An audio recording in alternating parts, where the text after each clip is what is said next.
சாயங்கால வேளையிலே 5 மணி முதல் 6:30 மணி வரை ஒரு 1.5 மணி நேரம் இங்கே நம்முடைய மனதை புதிதாக்குவது எப்படி என்று சொல்லி இங்கே ஒரு அற்புதமான ஒரு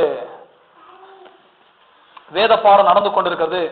வெற்றியுள்ள சிந்தனையா இருப்பது எப்படி, மனதை வெற்றிக்கு நேராக திசை திருப்பது எப்படி, வாழ்க்கையில வெற்றியையும் ஆரோக்கியத்தையும் அடைவது எப்படி என்று சொல்லி இங்கே ஒவ்வொரு வெள்ளிக்கிழமையும் சாயங்கால வேளையிலே 5 மணி முதல் 6:30 மணி வரை இங்கே வேத பாடம் போதிக்கப்பட்டு கொண்டிருக்கிறது.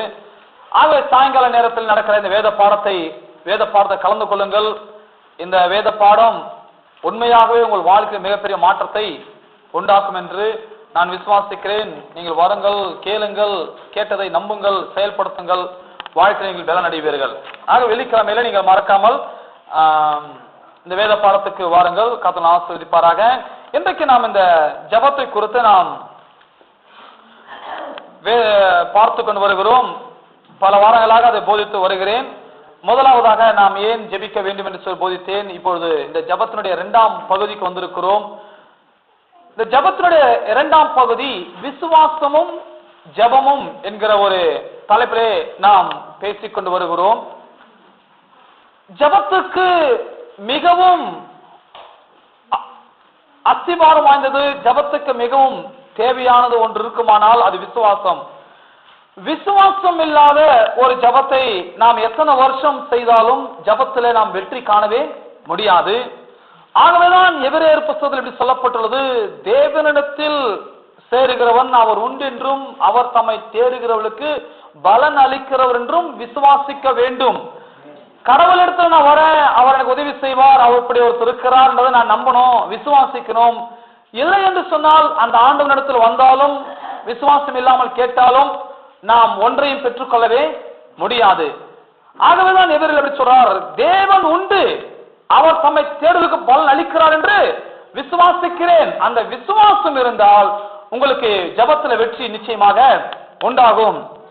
ஆனால் இன்றைக்கு மக்கள் ஜெபிக்கிறார்கள், 10 வருஷமா ஜெபிக்கிறாங்க இருக்கிறாங்க, 20 வருஷமா ஜெபிக்கிறவங்க இருக்கிறாங்க. அவங்க ரொம்ப பெருமையா சொல்லுவாங்க, நான் கடந்த 10 வருஷமா ஜெபிச்சு நிற்கிறேன், கர்த்தர் எனக்கு பதில் தரல. அப்ப இவங்க ஜெபம் இவங்க சொல்றதை பார்த்தா கர்த்தர் ஏதோ மிஸ்டேக் பண்றத போல, எல்லாரும் ஜெபத்தையும் கேட்டு இவங்க ஜெபத்தை மட்டும் கேட்காம இருக்கிற மாதிரி இருக்கும். கடவுள் என்றைக்கு மிஸ்டேக் பண்றது கிடையாது. 10 வருஷமா ஜெபிக்கணும் அவர் சொல்லவில்லை, கேளுங்கள் அப்போது உங்களுக்கு கொடுக்கப்படும் சொல்றாரு. உடனடியாக நடக்கக்கூடிய விஷயம் இது. ஜெபித்தால் உடனடியாக பெற்றுக்கொள்ளப்பட முடியும். கேளுங்கள் தருவேன் என்று சொல்லுகிறார். இப்போது கேட்கிறார்கள் ஜனங்கள், ஆனால் விசுவாசம் இல்லாமல் கேட்கிறார்கள். ஆகவேதான் கேட்கிறதை பெற்றுக்கொள்ளாமல் இருக்கிறார்கள்.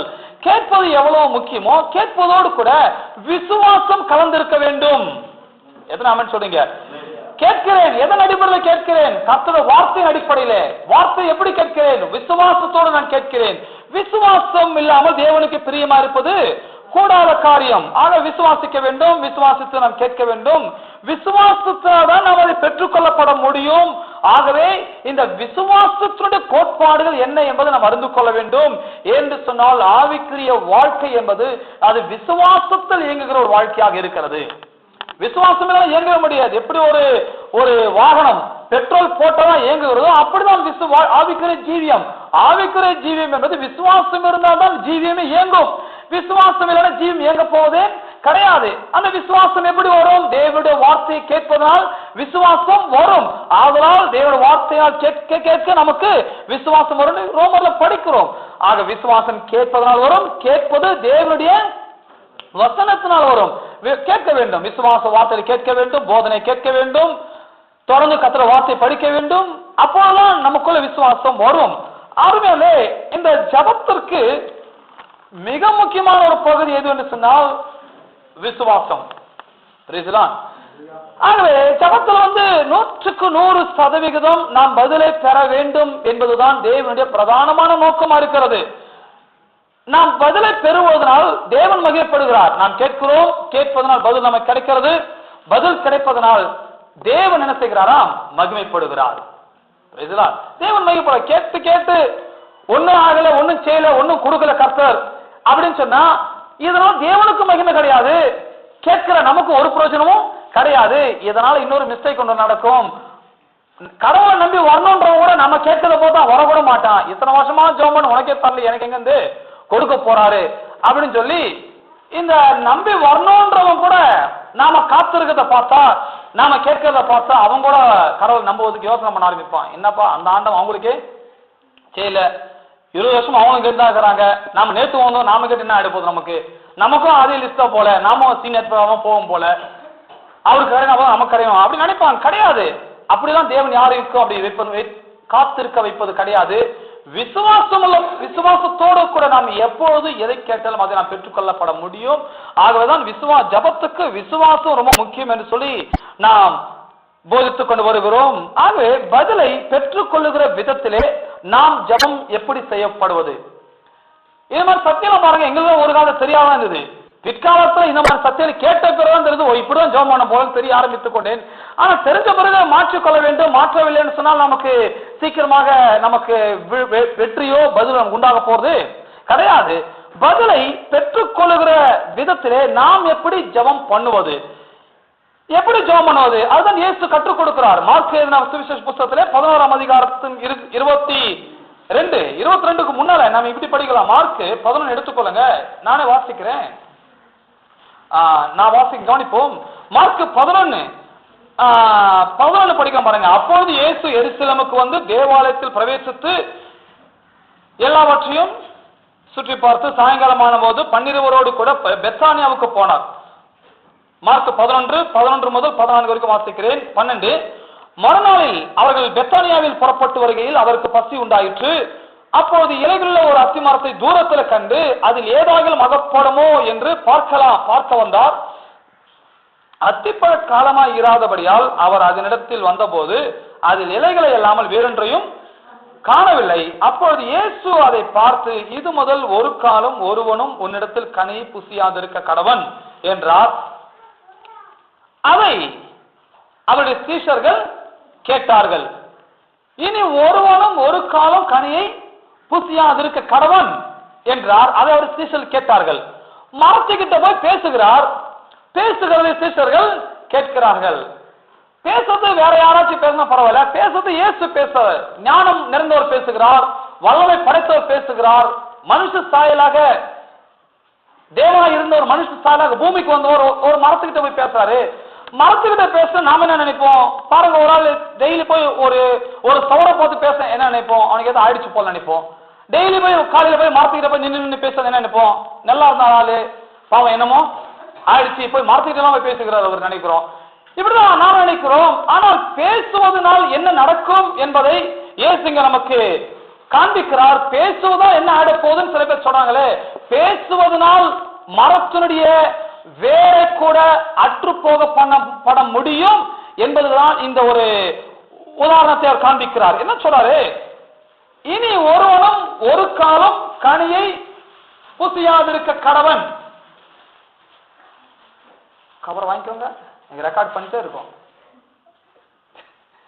இனி ஒருவனும் ஒரு காலம் கனியை புசியாதிருக்க கடவன். அவர் சொல்றாரு கனியை புசிக்க முடியாது. அவர் திட்டவட்டமா சொல்றாரு, இனி ஒருவனும் ஒரு காலம் கனியை புசியாதிருக்க கடவன். இதை அவருடைய சீஷர்கள் கேட்டார்கள். ஒரு பேப்பர்ல கொட்டி கொடுத்துருங்க, ஒரு பேப்பர்ல கொட்டி கொடுத்துரு. இல்ல இருக்கட்டும், பேப்பர்ல சீக்கிரம் ஃபாஸ்டா கிளிக்க ஆரம்பிச்சாச்சு. ஏன்னா இந்த ரெக்கார்ட் பண்றீங்க, இந்த சலசலம் சவுண்டு இதெல்லாம் வந்து டிஸ்டர்பன்ஸ் ஆகும். அதுக்காக நீங்க தப்பா நினைக்க வேணாம். கவரை தூக்கி தூர போடப்பா. யாரும் கவரோட உள்ள வராதிங்க, பொட்டத்தோட வாங்க, அதான் சவுண்டு வராது. சரி ரைட், இப்ப சாப்பிட்டு இருக்கோம், நம்ம பாடத்தை கவனிப்போம். ஓகே, நல்லா இருக்கு, சைலண்டா இப்படியே இருப்போம். மரத்திட்ட போய் இயேசு பேசுகிறார். இனி ஒருவனும் ஒரு காலம் முன்னிடத்தில் கனியை புசியாதிருக்க கடவன் என்று கேட்டார். அப்பொழுது சீஷர்கள் அதை கேட்கிறார்கள். என்னன்னா மரத்துக்கிட்ட போய் பேசுகிறாரே, என்ன மரத்திட்ட போய் என்ன நடந்துற போகுது, பேசுனா என்ன ஆயிட போகுது. அப்படி பேசிட்டு அவர் பாட்டு ஊருக்கு போயிடுறாரு. சீஷரும் கூட போயிடுறாங்க. 20ஆம் வசனம் 11:20 மறுநாள் காலையிலே அவர்கள் அவ்வழியாய் போகும்போது அந்த அத்தி மரம் வேரோடு பட்டு போயிருக்கிறதை கண்டார்கள். மரம் வேரோடு பட்டு போயிருக்கிறது. வேரோடு பட்டு போன உடனே 21 பேதுரு நினைவு கூர்ந்து அவரை நோக்கி, ரபி, நீர் சபித்த அத்தி மரம் பட்டு போயிற்று என்றார். இயேசு சொல்றாரு, இது எனக்கு நேற்றுக்கே எனக்கு தெரியும். நான் நேற்றுக்கு மரத்தை பார்த்து பேசினேன், நேற்றுக்கே இது பட்டு போயிடுச்சுன்னு எனக்கு தெரியும்.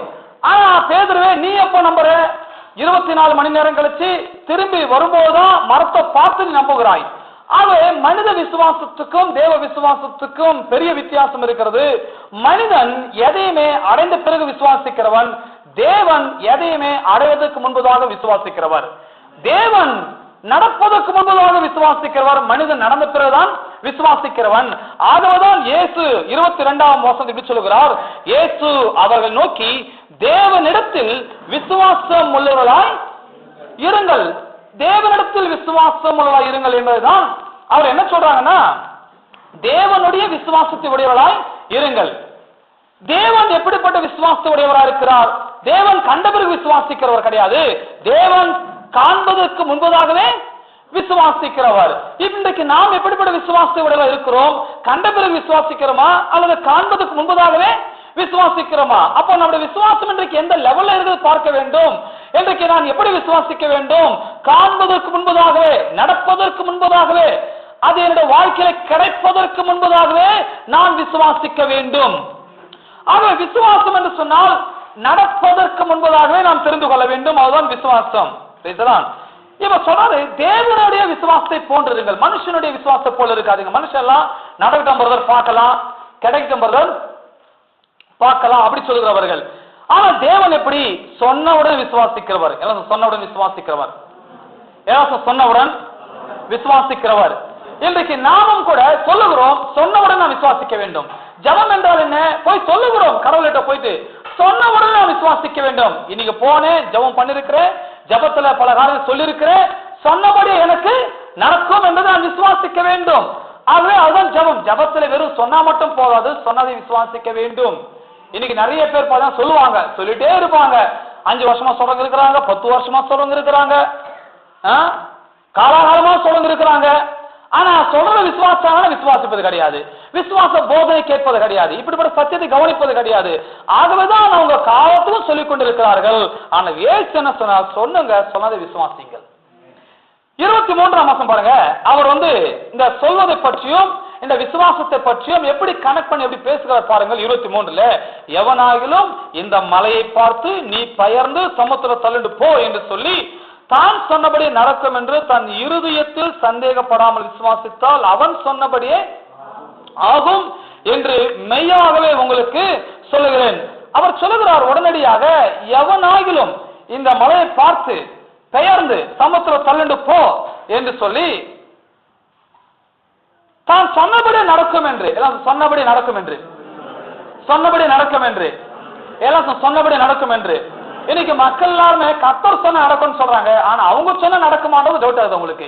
இப்போ நாம கர்த்தர் சொல்றதை பத்தி பேசல, நாம சொன்னா நமக்கு நடக்கும் என்று பேசிக் கொண்டு வருகிறேன். அப்ப ஜபத்துல யார் ஜெபம் பண்றா? கர்த்தரா ஜெபம் பண்றாரு, நாம தான் ஜெபம் பண்றோம். அப்ப ஜபத்துல நாம் போய் சொல்லுகிறோம், சொல்லுவது சொன்னபடி நடக்கும் என்று நாம் விசுவாசிக்க வேண்டும். ஆகவே இது நம்ம உங்க வார்த்தையில உங்களுக்கு பெரிய ஒரு நம்பிக்கை இருக்க வேண்டும். நீங்க சொன்னீங்க, சொன்னபடி ஆகும் என்று விசுவாசிக்க வேண்டும். அப்பொழுது நீங்கள் சொல்லுகிற மலை எதுவா இருந்தாலும் அது பெயர்ந்து அப்புறப்படுத்தப்பட்டு போகும் என்று ஒரு உதாரணத்துக்கு தான் இயேசு அந்த அத்தி மரத்தை பார்த்து அவர் சபிக்கிறார். அத்தி மரத்தை பார்த்தவர் சபிக்கிறார்.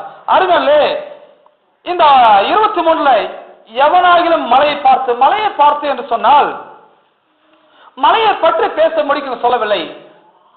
மலையை பற்றி பேசுவதில்ல, மலையை பார்த்து பேசுவது. மலையை பார்த்து பேசுவது, மலையை பற்றி பேசுவதற்கும் மலையை பார்த்து பேசுவதற்கும் வித்தியாசம் இருக்கிறது. நோயை பற்றி பேசுவதற்கும் நோயை பார்த்து பேசுவதற்கும் வித்தியாசம் இருக்குது. கஷ்டத்தை பற்றி பேசுவதற்கும் கஷ்டத்தை பார்த்து பேசுவதற்கும் வித்தியாசம் இருக்கிறது. இங்க இயேசு என்ன நமக்கு கற்றுக் கொடுக்கிறார்? மலையை பற்றி பேசும்படி கற்றுக் கொடுக்கவில்லை, மலையை பார்த்து பேசும்படிக்கு கற்றுக் கொடுக்கிறார். உங்க பிரச்சனைகளை பற்றி பேசும்படி கற்றுக் கொடுக்கவில்லை, உங்கள் பிரச்சனைகளை பார்த்து நீங்கள் பேசும்படிக்கு இயேசு கற்றுக் கொடுக்கிறார்.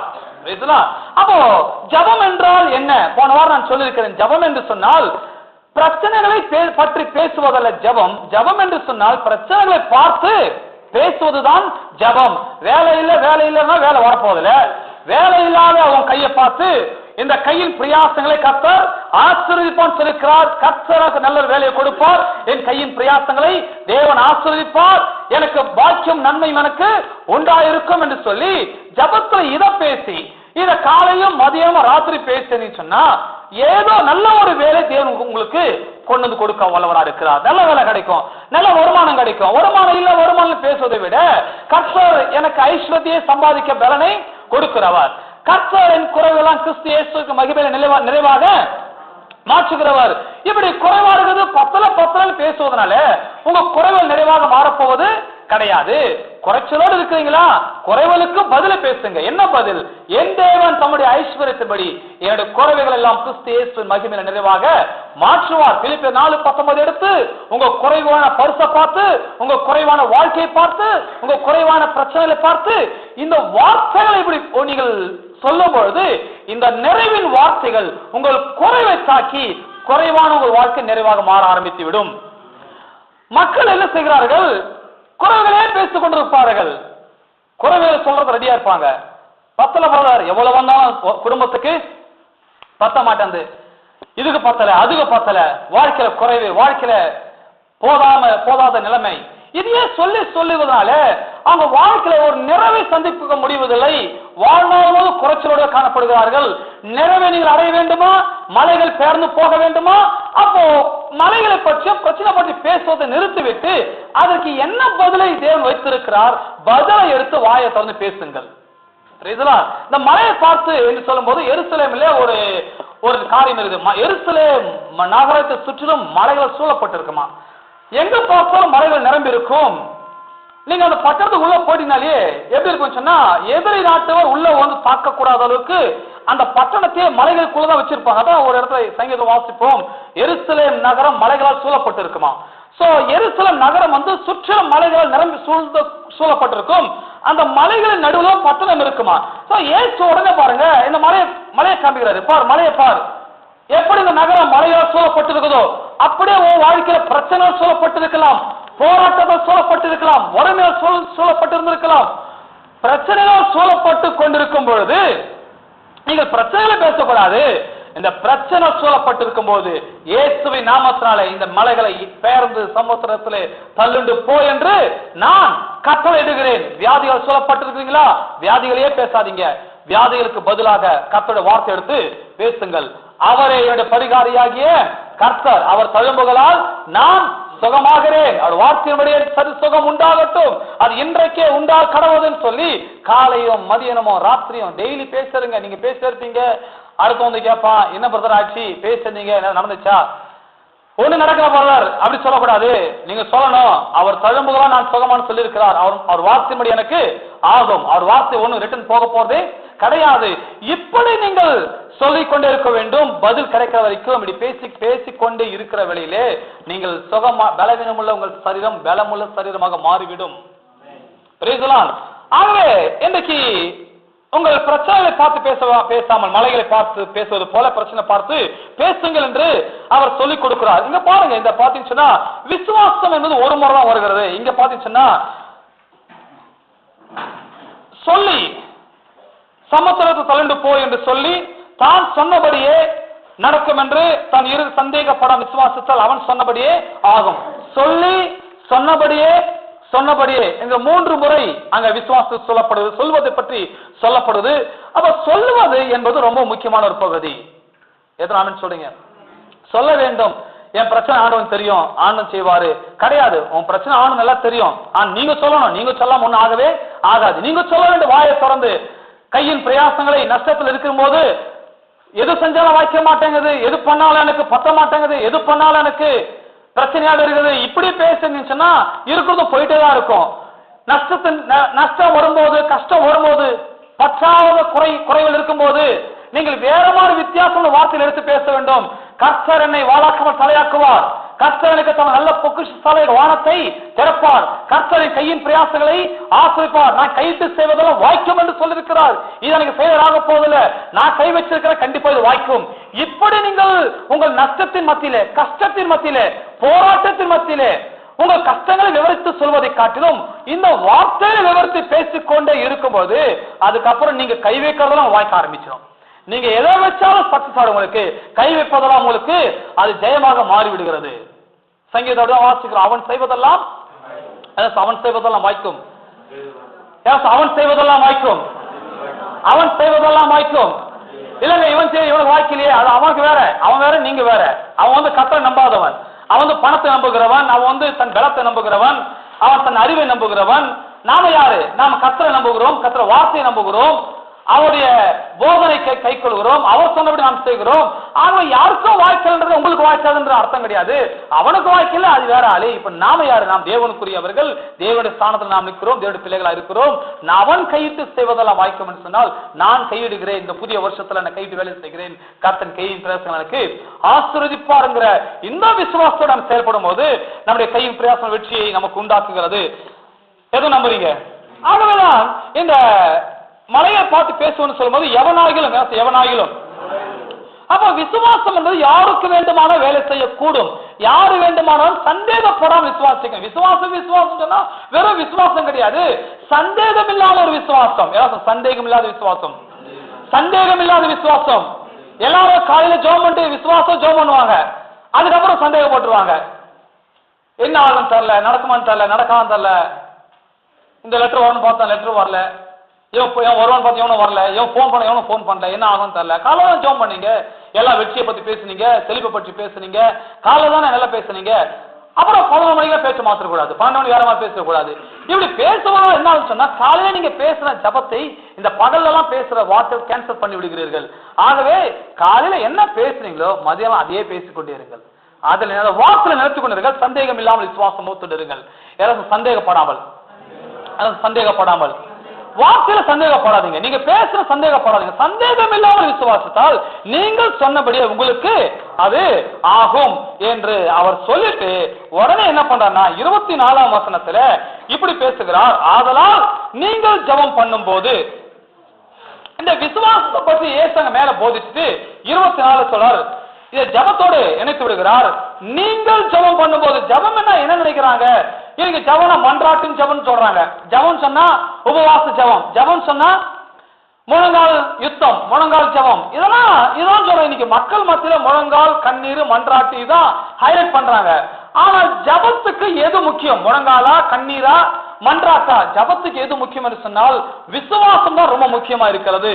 விசுவாசமே இல்லாம நீ என்னதான் முட்டிய போட்டு என்னதான் கண்ணீரை வடிச்சாலும் உங்க ஜபத்துக்கு பதில் வரப்போவது கிடையாது. எத்தனை சொல்றீங்க? அப்போ ஜபத்துக்கு பதில் உண்டாக வேண்டும் என்று சொன்னால் நீங்க முழங்கால் படிடலாம், கண்ணீர் வடிக்கூட நான் சொல்ல போனா முழங்கால் படிடலாம். ஆனால் விசுவாசம் இல்லாத ஜபம் முழங்கால் இருக்குமானால் அந்த ஜபத்துக்கு பதில் உண்டாக போவது கிடையாது. ஆகவே அறிவை நல்லா கவனிக்க வேண்டும். 24 ஆதலால் நீங்கள் ஜபம் பண்ணும் போது எவைகளை கேட்டுக் கொள்வீர்களோ அவைகளை பெற்றுக் கொள்வோம் என்று விசுவாசிங்கள், அப்பொழுது அவைகள் உங்களுக்கு உண்டாகும். எப்படி ஜபத்தில வார்த்தைகளை உபயோகப்படுத்துவது, அதை பத்தி நீ பேச போறேன். ஜபத்தில வார்த்தைகளை எப்படி உபயோகப்படுத்துவது? ஜபம் என்றால் என்ன? உங்கள் வாழ்க்கையின் மலைகளை பார்த்து இயேசு கிறிஸ்துவ நாமத்தால் பெயர்ந்து சமுத்திரம் தள்ளிண்டு போ என்று சொல்வதுதான் ஜபம். எழுதிக் கொள்ளுங்கள். ஜபம் என்று சொன்னால் உங்கள் வாழ்க்கையில் இருக்கிற மலைகளை பார்த்து, மலைகள் பிரச்சனைகளை பார்த்து, நோய்களை பார்த்து, வறுமைகளை பார்த்து, இல்லாமையை பார்த்து, குழப்பங்களை பார்த்து, சூழ்நிலையில் மோசமா இருக்கிறதை பார்த்து, அதை பார்த்து நாம் பேச வேண்டும். பேசினால் அவர்கள் பெயர்ந்து சமுத்திரத்தை தள்ளுண்டு போகும். எதை நம்புறீங்க? போகுமா போகாதா? அப்படி நினைக்க கூடாது, கண்டிப்பா போகும். அவன் மலைகளை பற்றி பேசுவதில்லை, மலைகளை பார்த்து பேசுவது. உங்கள் பிரச்சனைகளை பற்றி பேசுவதில்லை, உங்கள் பிரச்சனைகளை பார்த்து பேசுவது. ஜபம் என்பதை குறித்து இப்ப அப்படியே சொல்லிக் கொடுக்கிறோம். 23ஆம் வசனத்தை பார்த்தோம். இப்போது 23ஆம் வசனத்துக்கும் 24ஆம் வசனத்துக்கும் உள்ள வித்தியாசத்தை காணப்போகிறோம். மார்க் 11 23க்கும் 24க்கும் உள்ள வித்தியாசத்தை பார்க்க போகிறோம். 23 என்ன சொல்லுது? இந்த மலையை பார்த்து பேச வேண்டும் என்று சொல்லப்படுது. 23 மலையை பார்த்து ரெண்டாவது என்ன சொல்றதுன்னா சந்தேகப்படாமல் விசுவாசிக்க வேண்டும். 23 மலையை பார்க்கணும், பேசணும், சந்தேகப்படாமல் விசுவாசிக்கணும். மூணாவது சொன்னபடியே ஆகும் என்று நம்பணும். 3 பகுதி மார்க் 11:23 3 பகுதி பார்க்கிறோம். 1 மலையை பார்த்து பேசணும், பேசணும். பேச ஆரம்பிச்சீங்களா? இந்த சத்தியத்தை நாங்க டீச் பண்ண ஆரம்பிச்சோன்னு எத்தனை பேசுறீங்க வீட்டுல போயிட்டு? பிரச்சனை பேசுனா பிரச்சனை பார்த்து பேசுறீங்களா? பிரச்சனை பார்த்து பேசுகிறீர்களா? ஒரு புது வருஷம் விசிட்டிங் வரும்போது அதுல பார்த்து இதுல போய் பிரச்சனை பேசக்கூடாது. பிரச்சனை பார்த்து பேச போன வருஷம் நீங்க சொன்ன வார்த்தையின்படியே எங்களுக்கு வெற்றி உண்டாகிவிடும் பேச வேண்டும். ஆகவே நீங்கள் பிரச்சனை பேசுகிற மக்களா இருக்கக்கூடாது, பிரச்சனைகளை பார்த்து பேசுகிற மக்களா இருக்க வேண்டும். மற்ற கோயிலுக்கு போறவங்க பிரச்சனை பேசுறாங்க, அது வேற கோயில் போய் பேசுறோம், அது பிரச்சனை கிடையாது. ஆனா இந்த கோயிலுக்கு வருகிறவர்கள் எப்படி இருக்கணும்? பிரச்சனைகளை பார்த்து பேசுவா இருக்க வேண்டும். பேர் சமூகத்துல சொல்லண்டு போன் சொல்லணும், வியாதியை அப்புறப்படுத்தணும், வறுமையை அப்புறப்படுத்தணும், இல்லாமை அப்புறப்படுத்தணும், தோல்விகளை அப்புறப்படுத்தணும், வைக்கக்கூடாது, பேச வேண்டும். பேச ஆரம்பிச்சீங்களா இல்லையா? சரி, இப்ப பாருங்க 23 மலையை பார்த்து பேச வேண்டும். இரண்டாவது சந்தேகப்படாமல் விசுவாசிக்க வேண்டும். மூணாவது சொன்னபடியே ஆகும். இப்படி சொல்லிட்டு 24 என்ன சொல்ல பாருங்க, நீங்கள் ஜெபம் பண்ணும் போது எவைகளை கேட்டுக்கொள்வீர்களோ, இந்த கேட்டுக்கொள்ளதான் மலையை பார்த்து பேசுவது. இந்த கேட்டுக்கொள்கிறதுன்னு சொல்றது இதுதான் மலையை பார்த்து பேசுவது. இரண்டாவது அவைகளை பெற்றுக்கொண்டோம் என்று விசுவாசிகள் 24 சொல்றது. 24 அவைகளை பெற்றுக்கொண்டோம் விசுவாசிகள் சொல்லப்படுவதால் இருதயத்தில் சந்தேகம் இல்லாமல் இருப்பது. 23 இருதயத்தில் சந்தேகப்படாமல், 23 இருதயத்தில் சந்தேகப்படாமல் இருக்கணும் எப்படி சொல்லப்பட்டுள்ளதோ அப்படியே 24 பெற்றுக்கொள்வோம் என்று விசுவாசிங்கள். இந்த பெற்றுக்கொள்வோம் என்று விசுவாசிப்பதுதான் இருதயத்தில் சந்தேகம் இல்லாமல் இருப்பது. மூன்றாவது அப்பொழுது அவைகள் உங்களுக்கு உண்டாகும். 24 அப்பொழுது அவைகள் உங்களுக்கு உண்டாகும். அதுதான் 23 அவன் சொன்னபடி அவனுக்கு ஆகும். அப்ப 23 சொல்லப்பட்டது எப்படி? பார்த்து பேசணும், சந்தேகப்படாம விசுவாசிக்கணும், சொன்னபடியே அது நமக்கு ஆகும். 24 என்ன சொல்லப்படுது? நாம பிரச்சனைகளை பார்த்து பேசணும், இருதய சந்தேகங்களை விசுவாசிக்க வேண்டும், அப்பொழுது நாம் எவைகளை கேட்டுக்கொண்டோமோ அவைகளை நாம் பெற்றுக்கொள்வோம். ஆகவே ஜெபத்துவ சாராம்சம் இதுதான் இயேசு நமக்கு இங்கே போதிக்கிறார். வார்த்தைகளுக்கும் ஜெபத்துக்கும் பெரிய சம்பந்தம் இருக்குது. என்ன விதமான வார்த்தைகளை உபயோகப்படுத்துகிறோம் என்பது ரொம்ப முக்கியம். வார்த்தைகளுக்கும் ஜெபத்துக்கும் ரொம்ப பெரிய சம்பந்தம் இருக்குது. என்ன வகையான வார்த்தைகளை பேசுகிறோம்? ஜெபத்துல போய் என்ன பேசிக் கொண்டிருக்கிறோம்? ஆக நம்முடைய வார்த்தைகளை கொண்டுதான் ஜெபங்களுக்கு பதில் வருமா வராதா என்று நிர்ணயிக்கப்படுகிறது. ஆகவே பக்கத்துல உட்கார வச்சா வேடிக்கை பார்த்துக்கிறான். பசங்களை பார்த்துக்கோ, தம்பி பாபு இங்க உட்கார், நீங்க உட்காந்து பார்த்துக்கோ. உங்களை பக்கத்துல உட்கார வச்சா நீங்க வீடியோ பார்த்துக்கிறீங்க. சீக்கிரம் வந்து இங்க சவுண்ட் இல்லாம பார்த்துக்கோ. தம்பி சரி, நல்லா கவனிப்போம்.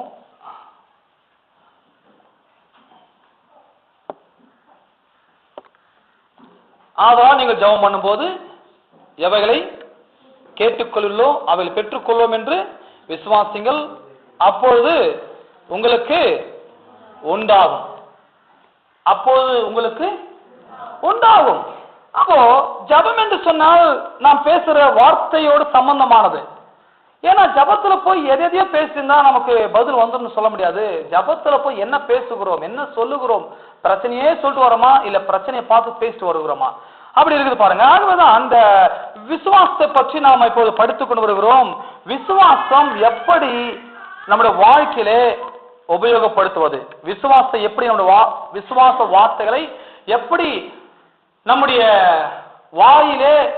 வார்த்தையிலே உபயோகப்படுத்திக் கொள்வது, இதை தான் நாம் போதித்து வருகிறோம். இதுக்கு போன வாரம் நான் சொன்ன உங்களுக்கு ஆபிரகாமை பற்றி நான் போன வாரம் காண்பித்த உங்களுக்கு 17ஆம் அதிகாரத்தை நீங்கள் திருப்பிக் கொண்டால் ஆதியாகமம் 17 ஆதியாகமம் 17ஆம் அதிகாரத்திலே நான் உன்னோடு பண்ணுகிற 4ஆம் வசனம் 17:4 நான் உன்னோடு பண்ணுகிற என் உடன்படிக்கை என்னவென்றால் நீ திரளான ஜாதிகளுக்கு தகப்பனாவாய், இனி உன் பேர் ஆபிராம் என்னப்படாமல் நான் உன்னை திரளான ஜாதிகளுக்கு தகப்பனாக ஏற்படுத்தினபடியால் உன் பேர் ஆபிரகாம் என்னப்படும். உன்னை மிகவும் அதிகமாய் பலுக பண்ணி உன்னில ஜாதிகளை உண்டாக்குவேன், உன்னிடத்தும் ராஜாக்கள் தோன்றுவார்கள். அப்போ இங்க ஆபிரகாம் பத்தி நான் போன வாரம் காண்பித்தவங்களுக்கு அவருடைய பெயர் வெறும் ஆபிராம். அந்த ஆபிராமை தேவன் ஆபிரகாமாய் மாற்றுகிறார். இதான் போன வாரம் சொன்னேன், ஏப்ரஹாம் அப்படி சொன்னேன். ஏப்ரஹாம் என்று சொன்னால் அதுல வெறும் ஒரே ஒரு எழுத்து தான் சேர்க்கப்படுவது, ஹெச் என்ற வார்த்தை தான் அங்கே சேர்க்கப்படுது. யாவே என்ற தேவனுடைய நாமத்திலிருந்து யெகோவா என்கிற நாமத்திலிருந்து அந்த ஹெச்சை மாத்திரம் எடுத்து இந்த ஆபிரகாமோட அந்த ஆபிராம் என்ற வார்த்தையோடு இணைக்கிறார். இந்த ஹெச் என்ற ஒரு வார்த்தை தான் அந்த ஆபிரகாம் என்ற ப்ரொனன்சியேஷனை மாறுகிறது, ஏப்ரஹாம் என்றாக மாறுகிறது. அந்த ஆங்கிலத்தில் ஏப்ரஹாம் என்று சொன்னால் நீ திரளான ஜாதிகளுக்கு தகப்பன், ஆபிரகாம் அப்படின்னு சொன்னால் திரளான ஜாதிகளுக்கு தகப்பன். யெகோவா அப்படி சொல்றமே, யெகோவா யாவே, இந்த யாவே என்ற எழுத்து தான் அந்த ஒரு எழுத்து எச் என்று சொல்லி பார்த்தோம். இந்த ஆபிரகாமுக்கு தேவன் பிள்ளையை கொடுப்பது பெரிய விஷயமே கிடையாது. ஒரு பிள்ளையை கொடுத்திருந்திருக்கலாம், ஆனால் பிள்ளையை கொடுத்தா ஆபிரகாம் வாழ்க்கையோட முடிஞ்சு போயிருக்கும். ஆனால் தேவனுடைய விருப்பம் என்ன, தேவனுடைய சித்தம் என்ன? ஆபிரகாம் என்கிற ஒரு மனிதன் தேவனை விசுவாசிக்க வேண்டும். விசுவாசித்தால் ஒரு பிள்ளையும் இல்லாத ஒரு ஆளுக்கு இப்படி திரளான ஜாதிகள் எப்படி உண்டாடிச்சு, எப்படி பல ராஜாக்களுக்கு பல ராஜ்யங்களுக்கு எப்படி தகப்பனாக மாறுகிறான், எப்படி அவன் வாழ்க்கையிலே ஆசீர்வாதத்தை பெற்றுக் கொள்கிறான், எப்படி அந்த ஒரு மனிதன் மூலமாக அவனுக்கு பல நன்மைகள் நடக்கிறது என்பதை காண வேண்டும் என்பதற்காகவே தேவன் ஆபிரகாமுக்கு விசுவாசத்தை கற்பித்துக் கொடுக்கிறார். அவனுக்கு விசுவாசத்தை ஊட்டி கொடுக்கிறார். அப்போ விசுவாசத்தை எப்படி சொல்லிக் கொடுக்கிறார், எப்படி சொல்லிக் கொடுக்கிறார் பாருங்க. இனி உன் பேர் ஆபிரகாம் என்னப்படாமல் நான் உன்னை திரளான ஜாதிகள் தகப்பனாக ஏற்படுத்தினபடியால் உன் பேர் ஆபிரகாம் என்னப்படும். ஆபிரகாம் என்னப்படும். அப்போ இந்த ஆபிரகாம் என்று சொன்னால் நான் திரளான ஜாதிகளுக்கு தகப்பன், நான் திரளான ஜாதிகளுக்கு தகப்பன். அப்ப இவன் மூலமாக விசுவாசத்தை உள்ள அவனுக்கு வரணும். அதாவது அவனுக்கு ஏன் பேரை மாற்றணும்னு சொன்னா, பேரை மாற்றணும்ன்றது தேவனுக்கு பெரிய நோக்கமே கிடையாது, பேரை மாற்றணும் அவசியமும் கிடையாது.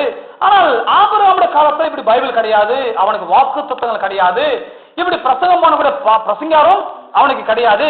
இப்போ அவனை திரளான ஜாதிகளுக்கு அவனை தகப்பனாக ஏற்படுத்துவேன் என்று சொல்வதை அவன் விசுவாசிக்க வேண்டும், நாளுக்கு நாள் பேச வேண்டும், வாயை திறந்து சொல்ல வேண்டும். இப்போ அவனுக்கு என்ன ஒரு வழினா, பேரை மாத்தினா கண்டிப்பா இந்த பேரை ஒரு நாளைக்கு ஒரு 50 பேராச்சோன கூப்பிடுவாங்க, 50 பேராச்சும் கூப்பிடுவாங்க. போன்ல ஹலோ நவீன் இருக்குங்களா கேக்குறாங்க. அப்ப நவீன்னா அதுக்கு என்ன அர்த்தம் சரியானு தெரியாது. ஆனா ஆபிரகாம் இருக்காரான்னு கேட்டா இந்த சவுண்ட கண்டிப்பா கேட்பான். யாரோ தேடி வந்திருக்கிறாங்க, ஏப்ரஹாம் என்று சொன்ன திரளான ஜாதிகளுக்கு தகப்பன். ஒரு நாளைக்கு அவன் பெரிய முதலாளி பாருங்க, 100கணக்கான மக்கள் சம்பளம் கொடுக்குறவன். அப்ப 100கணக்கான மக்கள் ஆபிரகாம் பேரை சொல்லிட்டு தான் இருப்பாங்க. வெளியே போறான் வரான், அவன் பேரை சொல்லாத ஆளே இருக்க மாட்டாங்க. எல்லாருமே ஏப்ரஹாம் ஏப்ரஹாம் கூப்பிடுறாங்க. இந்த பேரை கூப்பிட கூப்பிட கூப்பிட அவன் காதல விழ விழ விழ அவனுக்கு ஒரு விசுவாசம் உள்ள வருது, நான் ஜாதிகளுக்கு தகப்பன், நான் ஜாதிகளுக்கு தகப்பன். இவன் 99 வயதான ஆளு, அவன் மனைவி வயதான ஒரு தாய், வயசான ஒரு அம்மா. வீட்டுல காலையில் எந்திரிச்சோன்னே என்ன பேசுவாங்க நீங்க, நான் திரளான ஜாதிகளுக்கு தகப்பன். சாரா நீ கூட திரளான ஜாதிகளுக்கு தாய். கர்த்தர் சொன்னார் வந்துட்டியா? டெய்லி காலையில ஆபிரகாம் சாரா பார்க்கும்போது இப்படிதான் பேசிக் கொண்டு இருப்பார்கள். இதை பேச பேச பேச இதை அவங்க சொல்ல சொல்ல சொல்ல சொல்ல இந்த 99 வயசான ஒரு தாத்தாவுக்கும் 90 வயதான ஒரு பாட்டியம்மாவுக்கும் குழந்தை உண்டாக ஆரம்பித்து விட்டது. குழந்தை எப்படி கிடைச்சதுன்னா விசுவாசம் வந்துச்சு. முதல்ல விசுவாசம் யாரு கொடுத்தார்? கர்த்தருடைய வார்த்தையிலிருந்து வந்தது. வார்த்தை எப்படி வந்தது? இனி உன் பேர் ஆபிரகாம் என்னப்படாமல் ஆபிரகாம் என்னப்படும். இதுதான் வார்த்தை, அவனுக்கு கிடைச்ச வார்த்தை. பெரிய அவனுக்கு 2வது அதிகாரத்தை எப்படி இருக்குது, 3ஆம் அதிகாரத்தை எப்படி சொல்லி அன்னைக்கு சொல்றதுக்கு அதிகாரமே கிடையாது, பைபிளும் கிடையாது. ஆனா ஒரே ஒரு நம்புவதற்கு அவன் எண்ணி பார்ப்பதற்கு ஒரே ஒரு வார்த்தை, உன் பேர் ஆபிரகாம், அது ஆபிரகாம் அப்படின்ற வார்த்தை வந்துச்சு.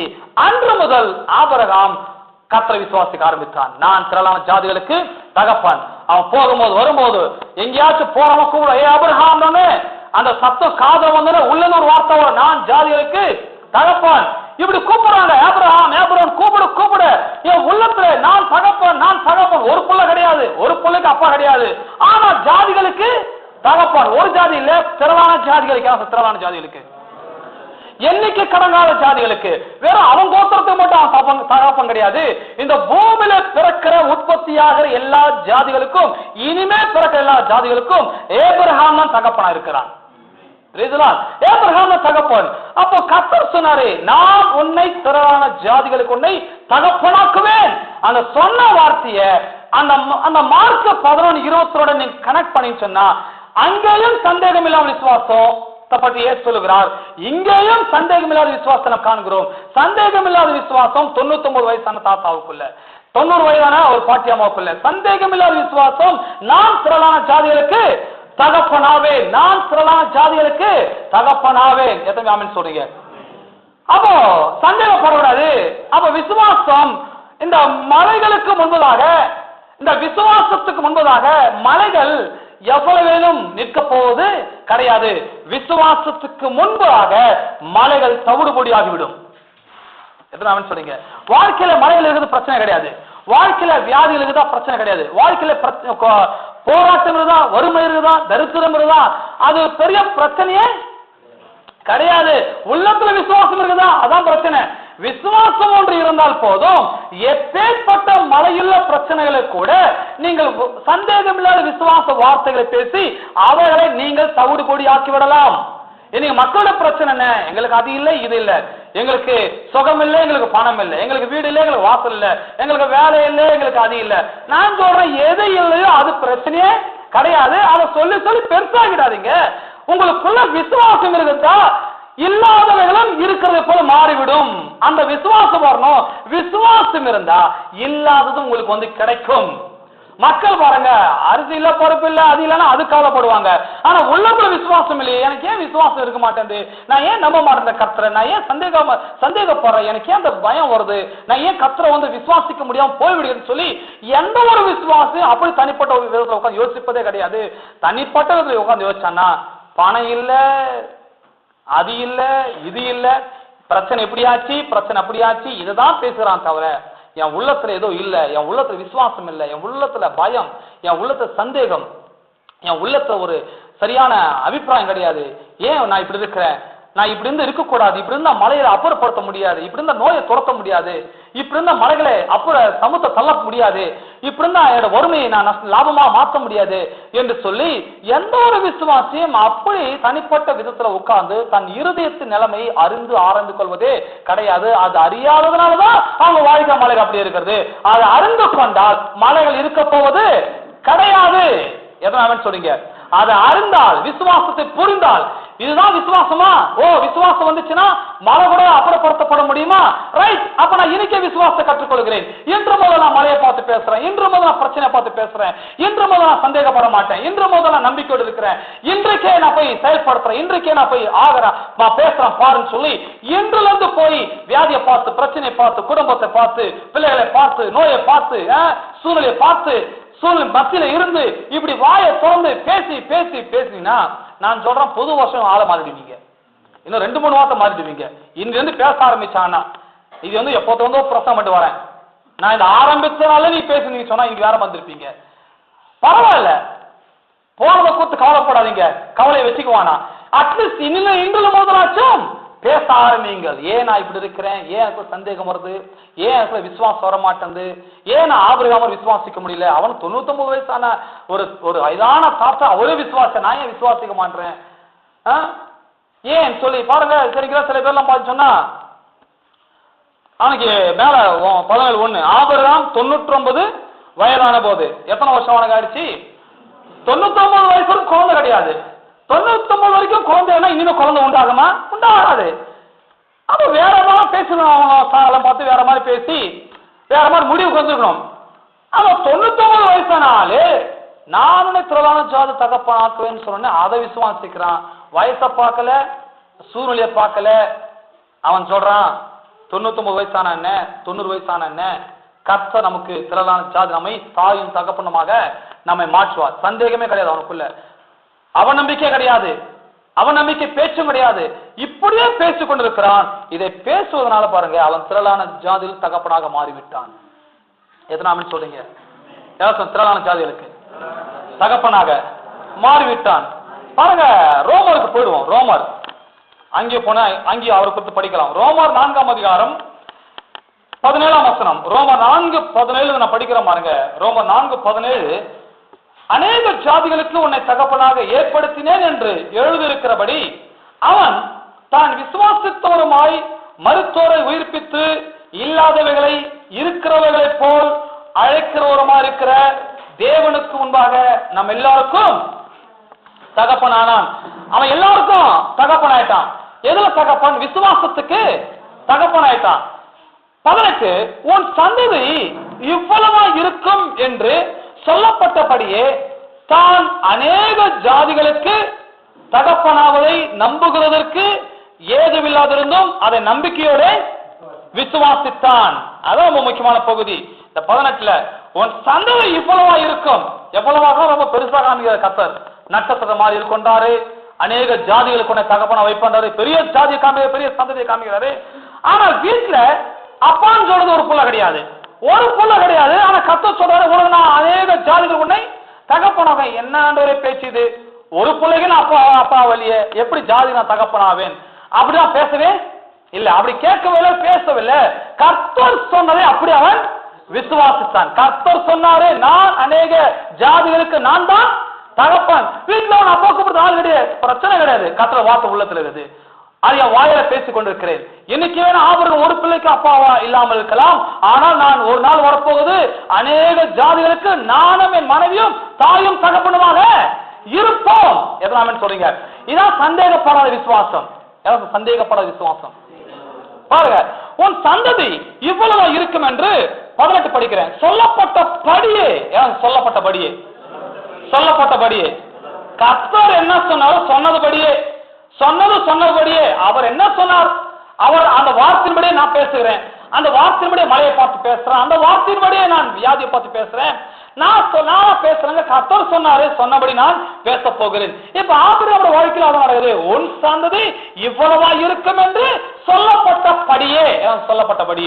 அப்ப ஜபத்துல என்ன வார்த்தை நான் பேசுகிறோம்? கர்த்தர் சொன்ன வார்த்தை நான் பேசுகிறோமா, இல்ல நாம வார்த்தை எடுத்து பேசிக் கொண்டிருக்கிறோமா? ஜபத்துல கர்த்தர் என்ன வார்த்தை சொல்லிருக்கிறாரோ அவர் சொல்லப்பட்டபடியே நாம் பேச வேண்டும். அதான் கன்ஃபெஷன் சொல்றாங்க. கன்ஃபெஷன் என்று சொன்னால் சொல்லுகிறதை அப்படியே திரும்ப சொல்லுகிறது. அறிக்கை என்றால் என்ன எழுதி கொடுக்குறாங்களோ அப்படியே திரும்ப வாசிப்பது அறிக்கை. சில கோயில வாசிக்கிறாங்கல்வா திருமண அறிக்கை. எப்படி வாசிக்கிறாங்க? எழுதி வைக்கிறாங்க, எழுதி வச்சது அப்படியே வாசிக்கிறாங்க. சில சட்டசபையில் வாசிக்கிறாங்க, அசம்பிள் என்ன வாசிக்கிறாங்க? எழுதி கொடுக்கறது அப்படியே வாசிக்கிறது, அப்படியே அப்ளை பண்றது. அறிக்கை. அதான் கன்ஃபெஷன் சொல்றோம். கன்ஃபெஷன் என்றால் என்ன? அறிக்கை. என்ன எழுதியிருக்கிறாரோ, என்ன சொல்லி இருக்கிறாரோ அப்படியே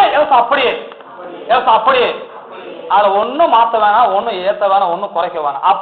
அப்படியே சொல்லப்பட்டபடியே நீங்க என்ன வார்த்தை சொல்றாலோ, என்ன வார்த்தை எழுதிருந்தோ அதை அப்படியே படிச்சு அப்படியே ஜபத்தை போய் பேசினா போதும். இது பெரிய கஷ்டமா? இதுதான் பெரிய கஷ்டம் மக்களுக்கு. இதை பேச மாட்டாங்க, பிரச்சனை சொல்லுவாங்க. முதுகு வலி ஆண்டவரே, வயிற்று வலி ஆண்டவரே, காலு வலி, தலைவலி, என் இப்படி ஆச்சு, ஒருத்தன அதிகமானன்றான், வீடு இப்படி ஆச்சு, அப்படி ஆச்சு, இதையே சொல்லிட்டு இருப்போம் நம்ம. ஆனா கர்த்தர் அவனை கேட்க போறதே கிடையாது. நீ வியாதியை பேசுறதுக்காக ஜப அறையை வச்சிருக்கிறேன், வியாதியை பார்த்து பேசுதான் இந்த ஜப அறை என்றால் என்ன? தேவ சமூகம், தேவ பிரசன்னம், தேவ சிங்காசனம், தேவன் இருக்கிற ஸ்தலம். அங்க போயிட்டு இயேசுவின் நாமத்தினாலே நீ சொல்லிவிட்டாண்டவரே, உன் அப்பத்தையும் தண்ணீரையும் ஆசுரத்து வியாதி விளக்குன்னு சொன்னீரே, உன் வார்த்தையின்படி எனக்கு ஆக கடவுள். அதான் கன்ஃபெஷன், அதான் அறிக்கை. அங்க என்ன சொன்னாலும் அப்படியே போய் அங்க அறிக்கை பண்ணுகிறோம். அங்க சொல்லிட்டு அவன் அக்கிரமங்கள்லாம் மன்னித்து நோய்கள்லாம் குணமாக்கி உன்னை கழுவுக்கு சமானமாய் உன் வயதை திரும்ப வாழ வயது போலாக்குகிறார் சொல்லியிருக்கிறதே. உங்களுடைய வார்த்தைப்படி எனக்கு ஆக கடவுளே, என் சரீரம் புதுப்பிக்கப்பட கடவுது, என் சத்த பலந்தா கடவுளே, என் குடும்பத்தை வருமானம் அதிகரிக்கட்டும், என் கையின் பிரயாசங்கள் ஆசிரிக்கப்படட்டும். இப்படி கன்ஃபெஷன் பண்ண வேண்டும், இப்படி அறிக்கை பண்ண வேண்டும். ஒன்னும் இல்லை, சொன்னபடி பேசினா போதும். உள்ள வார்த்தை எடுத்து பேசினாவே போதுமானது. எதுனா சொல்றீங்க? அப்ப இங்க சொல்ல பாருங்க, 19ஆம் வசனம், 18, உன் சந்ததி இவ்வளவா இருக்கும் என்று சொல்லப்பட்டபடியே. அந்த சொல்லப்பட்டபடி என்ற வார்த்தை ரொம்ப முக்கியமான வார்த்தை. சொல்லப்பட்டபடியே, சொல்லப்பட்டபடியே. அப்ப வேதத்துல நீங்க படிக்கும் போது அங்க என்ன சொல்லுதோ அப்படியே நீங்க பேசினா போதும். அப்ப அதான் எங்க பிரசங்கத்துல கூட இங்க என்ன சொல்லுது அதே சொல்றது, வேற எக்ஸ்ட்ரா நாங்க எக்ஸ்ட்ரா ஃபிட்டிங் பண்றதே கடை. இங்க என்ன சொல்லுது அதே பேசுறது. அப்ப நீங்க ஜபத்தை என்ன சொல்ல போறீங்க? எக்ஸ்ட்ரா ஒன்றும் சொல்ல தேவையில்ல. பைபிள் என்ன சொல்லுதோ பைபிள் உள்ளதை எடுத்து அப்படியே பேசினா போதும். அதுவே பெரிய அறிக்கை. பாருங்க, அருமையாலே தொடர்ந்து படிக்க போகிறோம். அநேக தகப்பனாவதை பாருங்க, உன் சந்ததி இவ்வளவா இருக்குன்னு சொல்லப்பட்டு தான் அநேக ஜாதிகளுக்கு தகப்பனாவது நம்புவதற்கு ஏதுவில்லாதிருந்தோம். நம்புவதற்கு ஏதுவில்லாதிருந்தோம். அதாவது நம்புறதுக்கு ஒண்ணுமே கிடையாது. சொல்லப்போனா அதுக்கு என்ன சொல்றது, ஒரு ஆதாரமும் கிடையாது, ஒரு சோர்ஸும் கிடையாது. பிள்ளை பிறக்கமானது டவுட் தான். பிள்ளை பிறக்குமா பிறக்காத அதுக்கு வந்து யார் டாக்டர் சொல்ல வேண்டிய அவசியமே இல்ல. பக்கத்துக்கு பாக்கியம் சொல்லும், பிறக்காதப்பா அதெல்லாம் ஆகாதுன்னு சொல்லிடும். நம்புவதற்கு ஏதுவில்லாதிருந்த நேரத்தில் அவனது நம்பிக்கையோட விசுவாசத்தை நாங்க தான் முக்கியமான பகுதியா இருக்குது.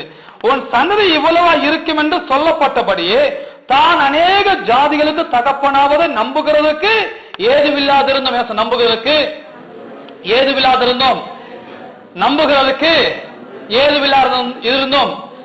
அப்ப நம்புறதுக்கு எதுவுமே இல்லையா உங்ககிட்ட? வருமானம் இல்ல, வேலை இல்ல, நல்ல ஒரு படிப்பு இல்ல, நல்ல ஒரு உயர்வு இல்ல, நம்புறதுக்கு ஒண்ணுமே இல்லையா? பிரச்சனை இல்ல. கர்த்தரோட வார்த்தை நம்பிக்கையோட விசுவாச போதும். கர்த்தரோட வார்த்தையை நீங்க நம்பிக்கையோட விசுவாசிங்கள். 19 பாருங்க, அவன் விசுவாசத்தில் பலவீனமா இருக்கவில்லை.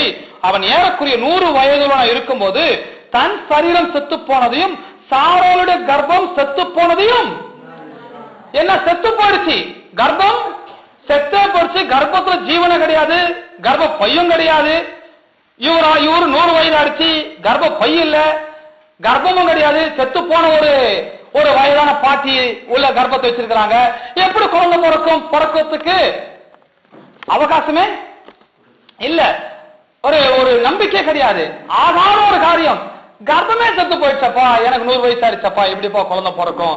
இப்படி நிறைய பேர் சொல்லிருக்கலாம், அக்கம் பார்த்தாலும் சொல்லிருக்கலாம். ஆனா அங்க சொல்றான் பாருங்க, அவ என்ன சொல்றாருன்னா, விசுவாச பலவீனமா இருக்கவில்லை. விசுவாச பலவீனமா இருக்கவில்லை. விசுவாசத்தில் பலவீனமா இருக்கவில்லை.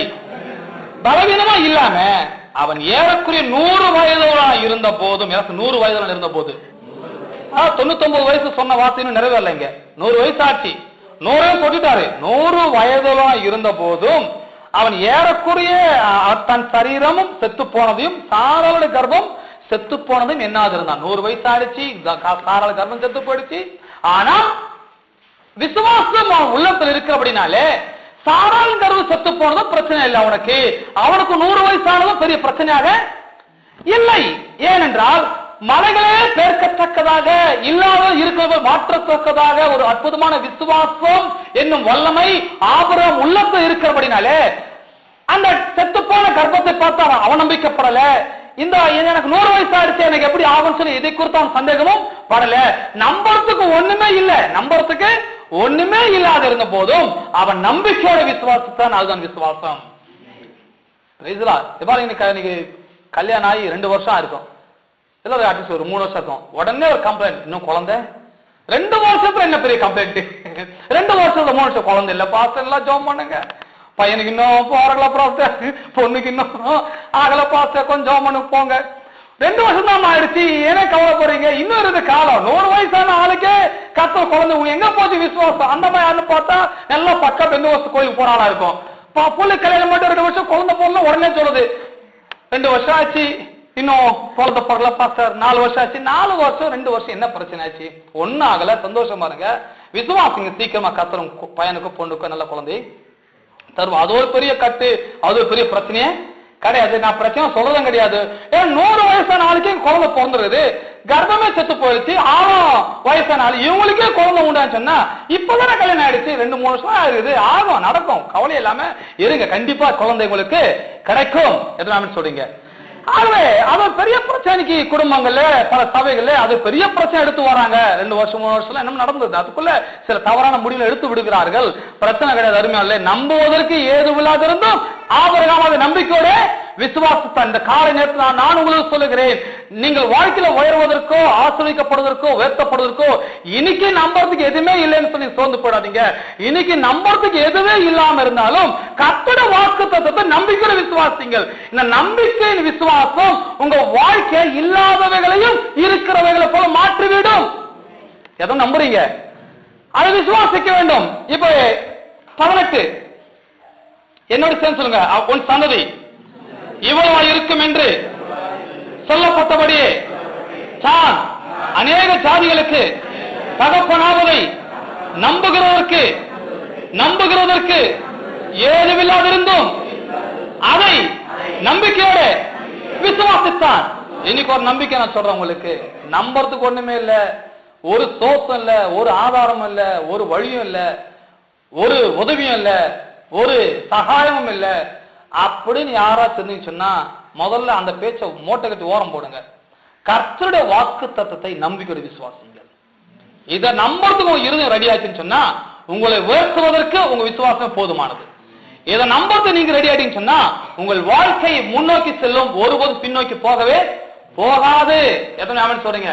நம்பிக்கையோட விசுவாசிக்க வேண்டும். அறிமாலே உங்க வியாபாரத்தை பார்த்து நல்ல நம்பிக்கை இருக்கட்டும், உங்க கையின் பிரயாசத்தை பார்த்து நல்ல நம்பிக்கை இருக்கட்டும், உங்க வருமானத்தை பார்த்து நல்ல நம்பிக்கை இருக்கட்டும், உங்க பிள்ளைகள் குடும்பம் உங்கள் கையில் எல்லா வருமானங்கள் நல்ல நம்பிக்கை இருக்கட்டும். விசுவாசிங்க, தேவ வார்த்தை எடுத்துக்கொள்ளுங்கள், அதையே பேசிக் கொண்டிருங்கள். பாருங்க, தேவனுடைய வாக்குத்தத்தத்தை குறித்து 20 தேவனுடைய வாக்குத்தத்தத்தை குறித்து அவன் அவிசுவாசமாய் சந்தேகப்படாமல். பிரச்சனை என்னன்னா மக்களுக்கு ஆண்டவன் செய்யல சொல்றாங்களே, ஆண்டவன் செய்யாம ஒண்ணும் இருக்க போறது கிடையாது. இவங்க வாக்கு தத்துவத்தை இவங்க விசுவாசிப்பதே கிடையாது. நீங்க சொல்ல பாருங்க, தேவனுடைய வாக்கு தத்துவத்தை குறித்து அவன் அவிசுவாசமாய் சந்தேகப்படாமல். அந்த மார்க் 11 சொன்னார்லவா, எவனாக இந்த மலையை பார்த்து பேர் சமத்தலண்டு போயின்னு சொல்லி தன் இருதயத்தில் சந்தேகப்படாமல் விசுவாசித்தால் அவன் சொன்னபடியே அவனுக்கு ஆகும் சொன்னாரே. அந்த சந்தேகம் இல்லாத இருதயம் தான் ஆபிரகாமுக்கு இருக்குதுங்க. சந்தேகப்படல, தாராளின் கர்ப்பம் செத்து போனதுக்கு சந்தேகப்படல, அவன் 100 வயசு ஆச்சு சொல்லிட்டு அவன் நம்பிக்கப்படல. எல்லாவற்றின் மத்தியிலையும் கர்த்தருடைய வாக்கு தத்துவத்தை நம்பிக்கையோட அவன் விசுவாசித்தான். விசுவாசம்னா என்னன்றதை நமக்கு இங்க போதிக்கிறான் ஆபிரகாம். அதனாலதான் விசுவாசம் தகப்பன்னு சொல்றான் அவனை. ஏன்னா இவனுக்கே அப்படி செஞ்சான்னா கர்த்தர் எனக்கு செய்ய வல்லவராய் இருக்கிறார். கர்த்தர் குழந்தை கொடுப்பது கர்ப்பம் ஒரு பெரிய பிரச்சனையே. எத்தனை ஆமென் சொல்றீங்க? கர்ப்பம் ஒரு பெரிய பிரச்சனை கிடையாது, வயது ஒரு பெரிய பிரச்சனை கிடையாது. விசுவாசிக்கிற இருதயம் இருக்குதா, விசுவாச வார்த்தை வாயில வருதா, அவன் நம்புறீங்களா, அதை விசுவாசிக்கிறீங்களா, அப்படி என்று சொன்னா கண்டிப்பா கர்த்தர் புதிய கர்ப்பத்தை உண்டாக்கி குழந்தையின் தர வல்லவரா இருக்கிறார். இல்லாத இருக்கிறப்போ தேவன் மாற்றக்கூடியவர். எதனால சொல்றீங்க? ஆகவே இப்படிதான் வாழ்க்கை எல்லாமே. வாழ்க்கையில இத வெறும் குழந்தையும் விஷயத்தை மாத்த எடுத்துக்கொள்ளக்கூடாது. அது வருமானமோ, வாழ்க்கையின் உயர்வோ, வாழ்க்கையின் வியாதியோ, பிரச்சனையோ, கஷ்டங்களோ, சூழ்நிலை எதுவா இருந்தாலும் இல்லாதவளை இருக்கிறவளை அழைக்கும் தேவன் நம்மோடு இருக்கிறார். அவரை போல் நீங்க பேசணும், நீங்க அழைக்க வேண்டும். சுகத்தை வா என்று அழைக்க வேண்டும், ஆசீர்வாதத்தை வா என்று அழைக்க வேண்டும், நன்மைகளை வா என்று அழைக்க வேண்டும், வாயை திறந்து பேச வேண்டும், சொல்ல வேண்டும். சொல்வதனால்தான் வாழ்க்கை மாறப்போகிறது. எதுனா அவன் சொன்னீங்க, நான் ஒன்னும் பேசறது இல்லைங்க, சைலண்டா இருப்பேன்னா ஆகவே ஆகாது. சொன்னபடி ஆகும், சொன்னபடி ஆகும். இன்னைக்கு போய் சொல்லுங்க, எது ஆகணும் அதை சொல்லுங்க, எது ஆகக்கூட சொல்லாதீங்க, இருக்கதோ போய் சேரான்னு சொல்றாதீங்க. அதெல்லாம் ஆகக்கூடாது, அதெல்லாம் ஆகவே கூடாது. கர்த்தரனை தீர்காயுஷ்தானை நிரப்புவார். நான் சாவாமல் பிழைத்திருந்து அவருடைய சத்தியத்தை ஜனங்களுக்கு அறிவிப்பேன். சாவாமல் பிழைத்திருப்பேன், போதிப்பேன், சொல்லுவேன், தீர்காயுஷோடு இருப்பேன், பலனோடு இருப்பேன். கழுவு கொத்த பலன் எனக்கு திரும்ப வரும்.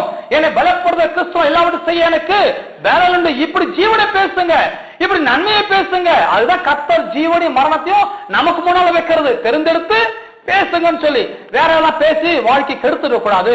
நல்லதை பேசுங்க, நல்லதை பேச வேண்டும். இல்லது பேச்ச மாத்தணும், என்ன மாத்தணும், இறுதி விசுவாசத்தை மாற்ற வேண்டும். பாருங்க எப்படி சொல்லிட்டு, மனுஷனும் தேவனை போல் உண்டாக்கப்பட்டவன் இருக்கிறபடினாலே மனிதனும் பேசினால் அவனுக்கு காரியங்கள் நடக்கும். எத்தனை ஆமென் சொன்னீங்க? நான் பேசினால் எனக்கும் நடக்கும். பாருங்க, இந்த ரோமர்ல படிக்கிற ரோமர் 4:20 தேவன் வாக்கு தத்துவத்தை அவன் அவிசுவாசமா சந்தேகப்படாமல். 21 தேவன் வாக்கு பண்ணினதை நிறைவேற்ற என்று முழு நிச்சயமா நம்பி தேவனை மகிமைப்படுத்தி விசுவாசத்தில் வல்லவனானான். ஆகையால் அது அவனுக்கு நீதியாக வாக்கு தத்துவத்தை நம்பினவன். வாக்கு தத்துவத்தை நம்பி நிச்சயமா விசுவாசித்து இது தயவு செய்வார் நம்பிக்கொள்ளா. கர்ப்பம் செத்து போறது, 100 வயசு ஆயிடுச்சு இவருக்கு, நடக்கும் சாத்தியமே இல்லை. ஆனால் தேவன் வாக்கு பண்ணிருக்கிறார், பிள்ளைகள் கர்த்தரால் வரும் சுதந்திரம், கர்த்தர் உன் சந்ததி வர்த்திக்கப்படும் சொல்லியிருக்கிறார், ஆசீர்வாதம் சொல்லியிருக்கிறார், பெருகப்படும் சொல்லியிருக்கிறார். தேவனே எங்களை அப்படி செய்ய வேண்டும் சொல்லி விசுவாச வார்த்தைகளை வாயை தொடர்ந்து அறிக்கை செய்யப்படும் போது இல்லாததும் இருக்கிறது போல மாறிவிடும். இந்த கோயில தான் போதிக்கிறீங்க, இந்த கோயில மந்திரிச்சு அனுப்புறது கிடையாது, அடிப்பா இது பண்ணுன்னு சொல்லி அனுப்புறது கிடையாது. உங்க விசுவாசத்திலே ஒரு பெரிய வெளிச்சத்தை கொடுக்கிறோம், விசுவாசத்தை வர்த்திக்க செய்து கொண்டிருக்கிறோம். பாருங்க 22, ஆகையால் அது அவனுக்கு நீதியாக எண்ணப்பட்டது, அது அவனுக்கு 23, அது அவனுக்கு நீதியாக எண்ணப்பட்டது என்பது அவனுக்காக மாத்திரமல்ல நமக்காகவும், நமக்கு எல்லாருக்கும் எழுதப்பட்டுள்ளது. நம்பணும். உபாகமம் 8:18 எனக்காக எழுதப்பட்டுள்ளது. உபாகமம் 8:18 எனக்காக எழுதப்பட்டுள்ளது. எபிரேயர்ல சொல்லப்படுவது நான் ஆஸ்வதிக்க வாசித்து பெருகவே பெருகப்பட எனக்காக எழுதப்பட்டது. சங்கீதம் 115:14 எனக்காக எழுதப்பட்டது. கர்த்தர் உங்களையும் உங்கள் பிள்ளை வர்த்திக்க பண்ணுவார், எங்களுக்காக எழுதப்பட்டது. வாக்கு தத்தங்களை விசுவாசிகள், அது உங்களுக்கு என்று எடுத்துக்கொள்ளுங்கள். அப்பா நீங்க சொல்லப்படுவார்கள் அது அவனுக்காக எண்ணப்பட்டது என்பது மாத்திரமல்ல, அது அவனுக்காக மாத்திரமல்ல நமக்காக எழுதப்பட்டுள்ளது. நமக்காக எழுதப்பட்டுள்ளது, நமக்காகவும் எனக்காக எழுதப்பட்டது. நான் ஐஸ்வர்யத்தை சம்பாதிப்பேன், இது எனக்காக எழுதப்பட்டுள்ளது. நீங்க நம்பணும், நம்பி செய்யப்படணும். செயல்பட்டால் கண்டிப்பா சம்பாதிப்பீர்கள். உயர்வு, ஆசீர்வாதம், நன்மைகள், கிருபைகள், தயவு எல்லாம் இப்படிதான் வருகிறது. சொன்னாங்க ஒரு சொன்னா பாருங்க, எங்களுக்கு ஒத்த ஹெல்ப் பண்ண மாட்டாங்க, இந்த ஊர்ல யாருமே உதவியே கிடையாது. இப்படியே பேசுனா உதவி பண்ண கூட பண்ண மாட்டான். அவன் பாப்பா நாளைக்கு நம்மள இப்படி சொல்லுவான் போது அவனும் பண்ணாம போயிடுவான். இப்படி பேசக்கூடாது. கர்த்தர் எனக்கு சகாயர், கர்த்தர் என்னோடு இருக்கிறார், மனுஷ தயவு எப்போதும் எனக்கு இருக்கும், கர்த்தர் தயவு உண்டாக்குவார், கிருபை உண்டாக்குவார், கர்த்தர் அனுப்பின செயல் இதெல்லாம் சொல்லி இப்படி பேசும்போது உதவியே செய்யக்கூடாதுன்னு நினைக்கிறோம், உதவி செய்ய ஆரம்பிச்சிருவான். எப்படிதான் வாயை திறந்து நெகட்டிவா பேசி பேசி வாழ்க்கை கெடுத்துடக்கூடாது. பாசிட்டிவா பேசுங்க, முற்போக்கானதை பேசுங்க, நலமானதை பேசுங்க, தெரிந்தெடுத்து பேசுங்க. ஜீவனையும் மரணையும் நாவின் அதிகாரத்தை வைக்கும் போது நான் நாவை உபயோகப்படுத்துற விதம் ரொம்ப முக்கியம். நாவை கண்ணபடி பேசக்கூடாது, ஏன்னா மரணம் எங்கதான் இருக்குது, ஜீவன் எங்கதான் இருக்குது. அப்ப நான் பேசுறது ரொம்ப முக்கியம், சொல்றது ரொம்ப முக்கியம். ஏன்னா எது சொன்னாலும் அது நடந்துரும். அம்மா விட்டாச்சுன்னா விட்டுதான், போனாம திரும்பி வராது. அப்ப அம்மா விடுறது மாதிரியே குறிப்பாத்து அடிக்கணும், எங்க அடிக்கணும், எப்படி அடிச்சு புரிந்து கொள்ள வேண்டும். பேச்சும் அப்படிதான், வாயிலிருந்து வெளியே வார்த்தை மேலே இது ஜீவன வார்த்தையா மரணத்தின் வார்த்தையா, இது பேசினா என்ன பலன் நான் பூசிப்பேன், நன்மையை பூசிப்பானா தீமையை பூசிப்பானா, நன்மையும் ஜீவனை மரண ஆவின் அதிகாரத்திற்கு வைத்திருக்கிறேன், அதில் பிரியப்படுகிறவர்கள் அதன் பலனை புசிப்பார்கள். இப்ப நான் என்ன புசிக்கணும், நான் மரணத்தை புசிக்கணும், ஜீவனை புசிக்கணுமா? பேசும்போதே தெரிந்தெடுத்து செலக்ட் பண்ணி பேச வேண்டும், உச்சரிக்க வேண்டும், இப்படிதான் ஆக வேண்டும் என்றால் அதை பேசுங்கள், அதன் பலன் நீங்கள் புசிப்பீர்கள். அதான் பேச்சு ரொம்ப முக்கியம். நீங்க எத்தனை வருஷம் கோயிலுக்கு வந்தீங்க, எத்தனை வருஷமாச்சு ஞானத்தை எடுத்து எப்படி இருந்தீங்க, அது முக்கியம் இல்ல. என்ன பேசுறீங்க, கோயிலுக்குலாம் வந்துட்டு வீட்டுக்கு போய் வேற என்னத்தை பேசுறீங்க, வாழ்க்கை வேற மாதிரி ஆயிடும். அப்ப என்ன பேசுகிறீர்கள், என்ன சிந்திக்கிறீர்கள், என்ன மனதில் வைக்கிறீர்கள், பயம் இருந்தா, விசுவாசம் இருந்தா, சந்தேகம் இருந்தா, அது நம்பிக்கை இருக்குதா, என்ன இருக்கு இருதயத்துல, வாயில ஜீவ வார்த்தை வருதா, மரணத்தின் வார்த்தை வருதா, என்னத்தை என்ன எண்ணங்களை வைத்து இதெல்லாம் நாம் கரெக்ட் பண்ண வேண்டும். இதை சரி செய்து கொண்டால் வாழ்க்கையும் சரியாகி விடுகிறது. வாழ்க்கை மாதிரிதான் வழி, வேற ஒண்ணும் கிடையாது. நிறைய கோயில்ல பேரை மாத்தி ஏனோ மாத்தி வைக்கிறாங்க, பேரை மாற்றுவதை ஒன்றும் ஆக போவது கிடையாது. எண்ணங்களையும் உள்ளங்களையும் வார்த்தைகளை மாற்றிக்கொள்ள வேண்டும். உள்ளத்துல மாற்றம் வந்தால் வெளித்தோட்டத்தில் மாற்றத்தை காண்பீர்கள். ஆனால் பாருங்க, இந்த வாக்கு தத்துவங்கள், இந்த வாக்கு நம்ம 21 மறுபடியும் படிக்கிறோம் பாருங்க. சாரி 21, 23 நான் மறுபடியும் படிக்க போறேன். தேவன் வாக்கு தத்துவம் பண்ணினதை நிறைவேற்ற வல்லவராய் இருக்கிறார் முழு நிச்சயமாய் நம்பி தேவனை மகிமைப்படுத்தி விசுவாசத்தில் வல்லவனான். அவனுக்கு ஒரு நம்பிக்கை வந்துச்சு, தேவன் வாக்கு பண்ணிட்டாரு, இந்த வார்த்தையின்படி அவர் எனக்கு செய்வார். காலையிலே மாலையிலும் மதியானம் பார்க்கும் போதுதான் மகிமைப்படுத்த, கர்த்தாவே நீர் இதை செய்ய போறதுக்காக ஸ்தோத்திரம், என் கையின் பிரயாசம் வர்த்திக்க செய்ய போறதுக்காக ஸ்தோத்திரம், சீக்கிரமாய் நீ சொன்ன வாக்கு தத்துவம் நிறைவேற போவதற்காக ஸ்தோத்திரம். இப்படிதான் தேவனை மையப்படுத்துகிறான், தினந்தோறும் மையப்படுத்திட்டே இருக்கிறான், சொல்லிட்டே இருக்கிறான். அவன் சொல்லி சொல்லி சொல்லி சொல்லி பாருங்க, சில நேரத்துல கத்துல வாக்கு தான் சிரிப்பு போற மாதிரி தான் இருக்கும்.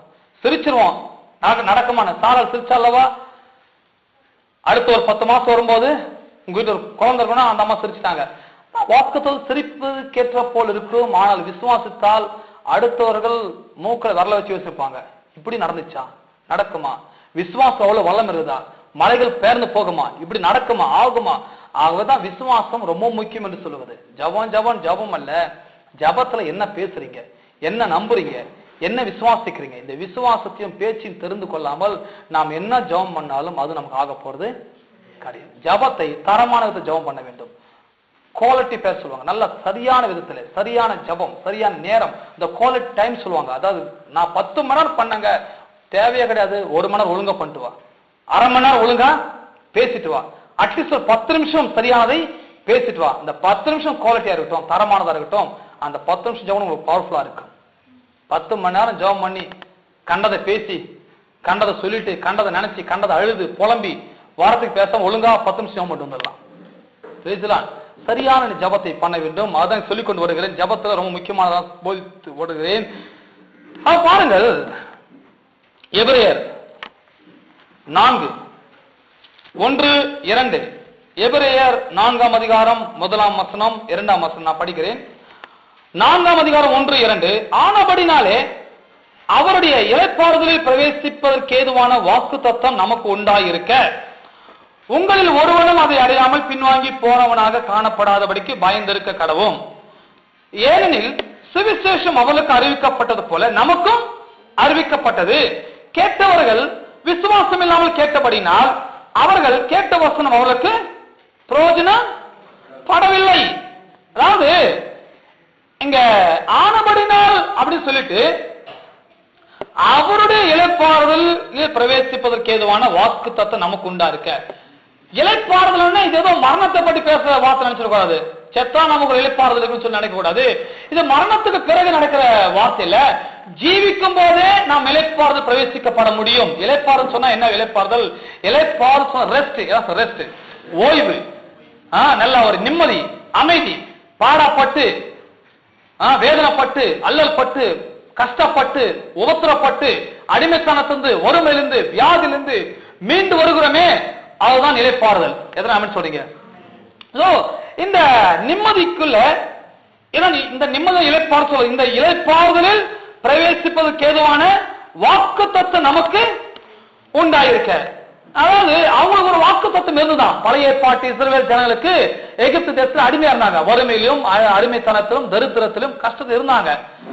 அந்த அடிமைத்தனத்தில் இருக்கிற மக்களுக்கு ஒரு வாக்கு தத்தம். என்ன வாக்கு தத்தம் சொன்னா, பாலும் தேனும் ஓடுகிற நலமும் விசாலமான தேசத்திலே வாக்கு பண்ணினபடியே தேவன் உங்களை அந்த தேசத்துக்குள்ள கொண்டு போய் சேர்ப்பார். இதான் வாக்கு தத்தம். வாக்கு தத்தம் என்ன வாக்குதுன்னா, பாலும் தேனும் ஓடுகிற நலமும் விசாலமான தேசத்திலே தேவன் உங்களை கொண்டு போய் சேர்ப்பார். அதாவது அவங்க அடிமையா இருக்கிறாங்க, அங்க பிரச்சனை கஷ்டம், சாப்பாடு கிடையாது, நிலமும் ரொம்ப மோசமா இருக்கு, எவ்வளவு உழைச்சாலும் உழைப்புக்கேற்ற வருமானமும் கிடையாது. இவங்க என்ன பிரசவம் பண்றாங்க? பாலும் தேனும் ஓடுற தேசத்திலே தேவன் கொண்டு போய் சேர்ப்பாரு சொன்னா, அவன் எப்படி கேட்கறான்னு சொன்னா, இந்த காதல வாங்க அந்த காதல விட்டுறது. ஏன்னா நிலைமை ரொம்ப ரொம்ப விபரீதமா இருக்குது. ஆனா இவங்க சொல்ற பிரசங்கம் ரொம்ப அற்புதமா இருக்குது. என்ன வார்த்தை? பாலும் தேனும். பாலும் தேனும் சாப்பிட்டு பாருங்க. பாலும் தேன் எப்படி இருக்கும் பாருங்க. நம்ம ஊர்ல ஒரு டப்பாவை கொடுக்குறான், தேனு கேட்ட சின்ன டப்பாவை கொடுத்துறான். கர்த்தர் என்ன சொல்றாரு? பாலும் தேனும் ஓடுற தேசத்தை கொண்டு போய், என்னையா சாப்பாட்டுக்கே வழி கிடையாது, ஓடுற தேசத்தை கொண்டு விடுவாராம். இது ஒரு பிரசங்கம் பண்ணிருக்கிறாரு. மக்கள் பாருங்க, இந்த மாதிரி பிரசங்கம் எடுப்பதே கிடையாது. பாலம் தேரணும்னா அப்போ இந்த ப்ராஸ்பரிட்டி பிரீச்சிங் சொல்றாங்களே, இந்த செழிப்பின் உபதேசம் என்பது இன்றைக்கே நாம கேட்கிறதுமே இது மாத்திரம் அல்ல. இந்த செழிப்பின் உபதேசத்தை அன்றைக்கே அவங்க கேட்டுட்டாங்க. இன்றைக்கு இஸ்ரவேல்ல கேட்கிறாங்க. அடிமை சார்ந்து இருக்கும் போதே அவங்களுக்கு ஒரு செழிப்பின் உபதேசம் வருது. என்ன உபதேசம்? கர்த்தர் உங்களுக்கு பாலும் தேனும் ஓடுகிற தேசத்துல தேவன் உங்களை கொண்டு போய் சேர்ப்பார். அவன் சொல்லுவான், ஆமா நிலைமைங்க ரொம்ப மோசமா இருந்து பாலும் தேனும் உலக தேசம் கொண்டு விட போறான். இந்த சாப்பாட்டுக்கு வழி. இப்படி பேசினா, இப்படி சொன்னா அவன் போய் சேருவான்றீங்களா? அவன் சேரவே முடியாது. நான் சொல்ல தெளிவா சொல்ல பாருங்க, வாக்கு தத்துவம் நமக்கு உண்டா இருக்க. வாக்கு நமக்கு உண்டா இருக்க. உங்களில் ஒருவனும் அதை அடையாமல் பின்வாங்கி போனவனாக காணப்படாது பயந்திருக்க கடவும். அதாவது கர்த்தர் நமக்கு ஏராளமான வாக்கு தத்துவம் கொடுத்திருக்கிறாராம். இந்த வாக்கு தத்தங்களை நாம் அடைந்தே தீர வேண்டும். எத்தனை பேர் அந்த லக்கோடு இருக்கிறீங்க? அது ஒரு லக்கு நமக்கு இருக்கணும். வாக்கு தத்தங்கள் ஒன்றும் என் வாழ்க்கை நிறைவேறாமல் விடவே கூடாது. நான் ஜீவிக்கிற நாள் பரியந்தம் கர்த்தர் என்னை கொண்டு எழுதியிருக்கிற எல்லா வாக்கு தத்தங்கள் என் வாழ்க்கையில நான் நிறைவேற்ற தீர வேண்டும். அது நிறைவேற வேண்டும். அதுதான் நம்முடைய லட்சியமா இருக்க வேண்டும். அதனுடைய நோக்கமா இருக்க வேண்டும். நான் உன்னை வாழாக்காமல் தலையாக்கவே, நீ கீழாயிருக்காமல் மேலாயிருப்பாய், நீ அநேக ஜாதி கடனை கொடுப்பாய், நீயோ கடனை வாங்காதிருப்பாய். இதெல்லாம் வாக்கு தத்தங்கள். இந்த வாக்கு தத்தங்கள் நம்முடைய வாழ்க்கையிலே நிறைவேறிய தீர வேண்டும். எத்தனை ஆமான்னு சொல்றீங்க? நிறைவேறணும். இங்க என்ன சொல்ல பாருங்க, எபிரேயர் 4:1 ஆனபடினாலே அவருடைய இளைப்பாறுதலில் பிரவேசிப்பதற்கு ஏதுவான வாக்கு தத்தம் நமக்கு உண்டாயிருக்க உங்களில் ஒருவனும் அதை அடையாமல் பின்வாங்கி போனவனாக காணப்படாதபடிக்கு பயந்திருக்க கடவோம். அதாவது பின்மாற்றம் என்ன நினைக்கிறீங்க? பின்மாற்றம் ஒரு 4 வாரம் கோயிலுக்கு பின்மாற்றம் நினைக்கிறீங்களா? 4 வாரம் கோயிலுக்கு ஒரு பின்மாற்றமே கிடையாது. 4 வாரம் வராது, 5வது கண்டிப்பா கோயிலுக்கு வந்துட போறாங்க. பின்மாற்றம் என்றால் என்ன?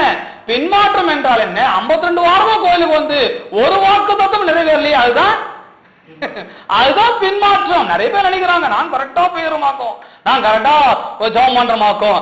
ரைட், வாக்கு தத்தம் நிறைவேறிச்சா? இல்ல பிரதர், அதுக்காக ஜெபம் பண்ணி இருக்கிறோம். அப்போ நீ பின்மாற்றம் இருக்கிற அர்த்தம். பின்மாற்றத்துல இருந்தான்னா உனக்கு வாக்கு நிறைவேற போவதே கிடையாது. பின்மாற்றம் எப்படி வருது?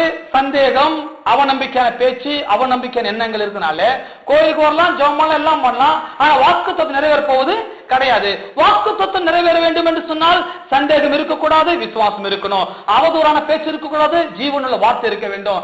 எதை நினைக்க கூடாது, எதை நினைக்க வேண்டும் அதுதான் நினைக்க வேண்டும். பின்மாற்றத்துக்கும் பின்மாற்றம் அடையாமல் இப்படிதான் வித்தியாசம். கோயிலுக்கு வரதுனால நம்ம பின்மாற்றம் அடையணும் சொல்ல முடியாது. வாக்கு தத்தங்கள் நிறைவேறுகிற வாழ்க்கையில இந்த வாக்கை கொடுத்திருக்கிறார், இந்த வாக்கு தத்தம் என் வாழ்க்கையில நிறைவேறுக்கு சொல்ல முடியும்னா அப்ப நீ கரெக்டா இருக்குன்னு அர்த்தம். வாக்கு தத்தம் நிறைவேறன்னு சொன்னா உள்ளத்துல ஏதோ சந்தேகம் இருக்குன்னு அர்த்தம், பயம் இருக்குன்னு அர்த்தம், இன்னும் பேச்சு மாறலன்னு அர்த்தம், நெகட்டிவா பேசுன்னு அர்த்தம், சிந்திக்கணும் அர்த்தம். ஆகவே எபிரேயர் 4:1 சொல்லப்படுவது ஆனபடினாலே அவருடைய இளைப்பாறுதல் பிரவேசிப்பதற்கு ஏதுவான வாக்கு தத்தம் நமக்கு உண்டாயிருக்க உங்களில் ஒருவனும் அதை அடையாமல் பின்வாங்கி போனவனாக காணப்படாதபடிக்கு பயந்திருக்க கூட ரொம்ப எச்சரிக்கையா இருக்கின்றாரு. வாக்கு தத்தம் நிறைவேற வேண்டும். நான் என்னத்துக்கு அடுத்தவன் கடனை கொடுக்கணும்? நமக்கு இருந்தா போராதா? தப்பு. வாக்கு தத்தம் நிறைவேற வேண்டும். வாக்கு தத்தம் நான் ஜாதியில் கடனை கொடுக்க வேண்டும். ஜெபம் பண்றேன், காலையில் ஜெபம் பண்றேன், நானும் அநேக ஜாதிகளுக்கு கடனை கொடுப்பேன், நானும் கடனை வாங்காதிருப்பேன். கடனை வாங்கிட்டே பாஸ்டர், பிரச்சனை இல்லை, கடனை வாங்கியிருக்கேன் இன்னைக்கு, ஆனால் வாழ்க்கை இன்னைக்கு அப்படி இருக்க போது கிடையாது. கொடுப்பேன். இன்னைக்கு பேசுற பேச்சு நாளைக்கு கொடுக்கிறவனாக மாறி விடுவேன். நான் அநேக கடனை கொடுப்பேன், அன்னைக்கு சொல்லுவேன் கடனை வாங்குவதில்லை, கடனை வச்சுக்க பாஸ்டர் தேவையில்லை, நிறைய நானே கூட வேணும் வாங்கிட்டு போங்க. அப்படிப்பட்ட ஆளாக மாறும், அப்படிப்பட்ட கைகளாக மாறும், அப்படிப்பட்ட பர்ஸாக மாறிவிடும். அப்ப வாக்குத்தது நிறைவேற வேண்டும். அப்படி ஒவ்வொரு ஜபம் இருக்க வேண்டும். இங்க இருக்க எல்லாரும் ஜபம் அப்படி இருக்க வேண்டும். இன்னைக்கு கடனை வாங்கலாம் இருக்கலாம், இன்னைக்கு நிலைமை ரொம்ப மோசமா இருக்கலாம். அதான் விசுவாசம் இருந்தா பிரச்சனைகள் ஒரு பெரிய பிரச்சனை இருக்க போது கிடையாது. அவன் என்ன பண்ண ஆபிரகாம் அதை எண்ணாதிருந்தான், அதை அவன் எண்ணாதிருந்தான், பேசவே இல்லை, அது எண்ணி பார்க்கவே இல்லை. நீங்க கடன் வாங்கல அது பிரச்சனையே கிடையாது. ஆனா ஜபத்துக்கு சொல்ல வேண்டும், வாக்குத்தத்தை நிறைவேறணும். ஆண்டவரே நான் அநேக ஜாதி கடனை கொடுக்க வேண்டும், நான் கடனை வாங்க கூடாது, இந்த கைகள் கொடுக்கணும், வாங்கிடுவேன் கூடாது. அப்படிப்பட்ட கைகளாக மாற்றும், அப்படிப்பட்ட மணிப்பொருளாக மாற்றும், அப்படிப்பட்ட பொக்கிஷ சாலையாக என் வீட்டை மாற்றும், என்னுடைய பேங்க் அக்கௌண்டை மாற்றும் சொல்லி வாக்கு தத்தங்கள் நிறைவேறும்படிக்கு நான் முயற்சி பண்ண வேண்டும். பண்ணலன்னா நீங்க பின்மாற்றத்தில் இருக்குன்னு அர்த்தம். பின்மாற்றத்தில் இருக்கிறாதான் அந்த வார்த்தை மேல பெரிய அபிப்பிராயம் இல்லைன்னு அர்த்தம்.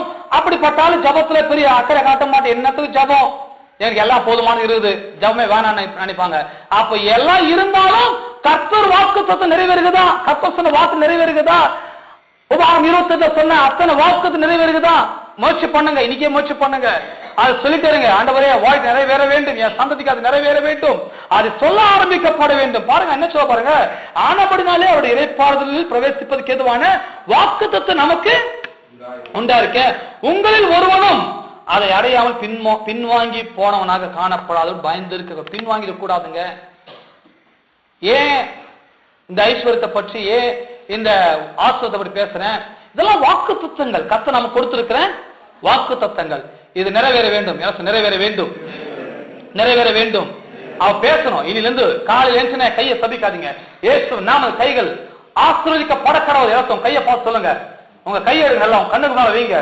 இந்த கைகள் இயேசு நாமத்தால் ஆசீர்வதிக்கப்பட கடவுள். இந்த கைகள் செய்கிற எல்லா வேலையும் ஆசீர்வாதமா இருக்கும். நான் கையிட்டு செய்வதெல்லாம் எனக்கு வாய்க்கும். இப்படி இருக்கணும். காலையில இருந்து கையை பிளஸ் பண்ணுங்க, உங்க அக்கௌண்ட பிளஸ் பண்ணுங்க, உங்க பிள்ளைகளை பிளஸ் பண்ணுங்க, உங்க குடும்பத்தை ஆசீர்வதிங்க, உங்க மணி பர்ஸ கூட ஆசீர்வதிங்க. வந்து விடும் அதுல, எப்படி விடும் அதுல. ஏன் சொன்ன இதெல்லாம் வந்து விளையாட்டுக்கு பேசல. வாக்கு தத்தங்கள் நிறைவேற வேண்டும். வாக்கு தத்தங்கள் எப்படி நிறைவேறும்? நிறைவேறினா என்ன, நிறைவேறாட்டி என்ன? இருக்கிறது போதும், கிடைக்கிறது போதும், சாப்பிட்டு போய் சேர்ந்துடலாம். அதுதான் பின்மாற்றத்தின் வாழ்க்கை.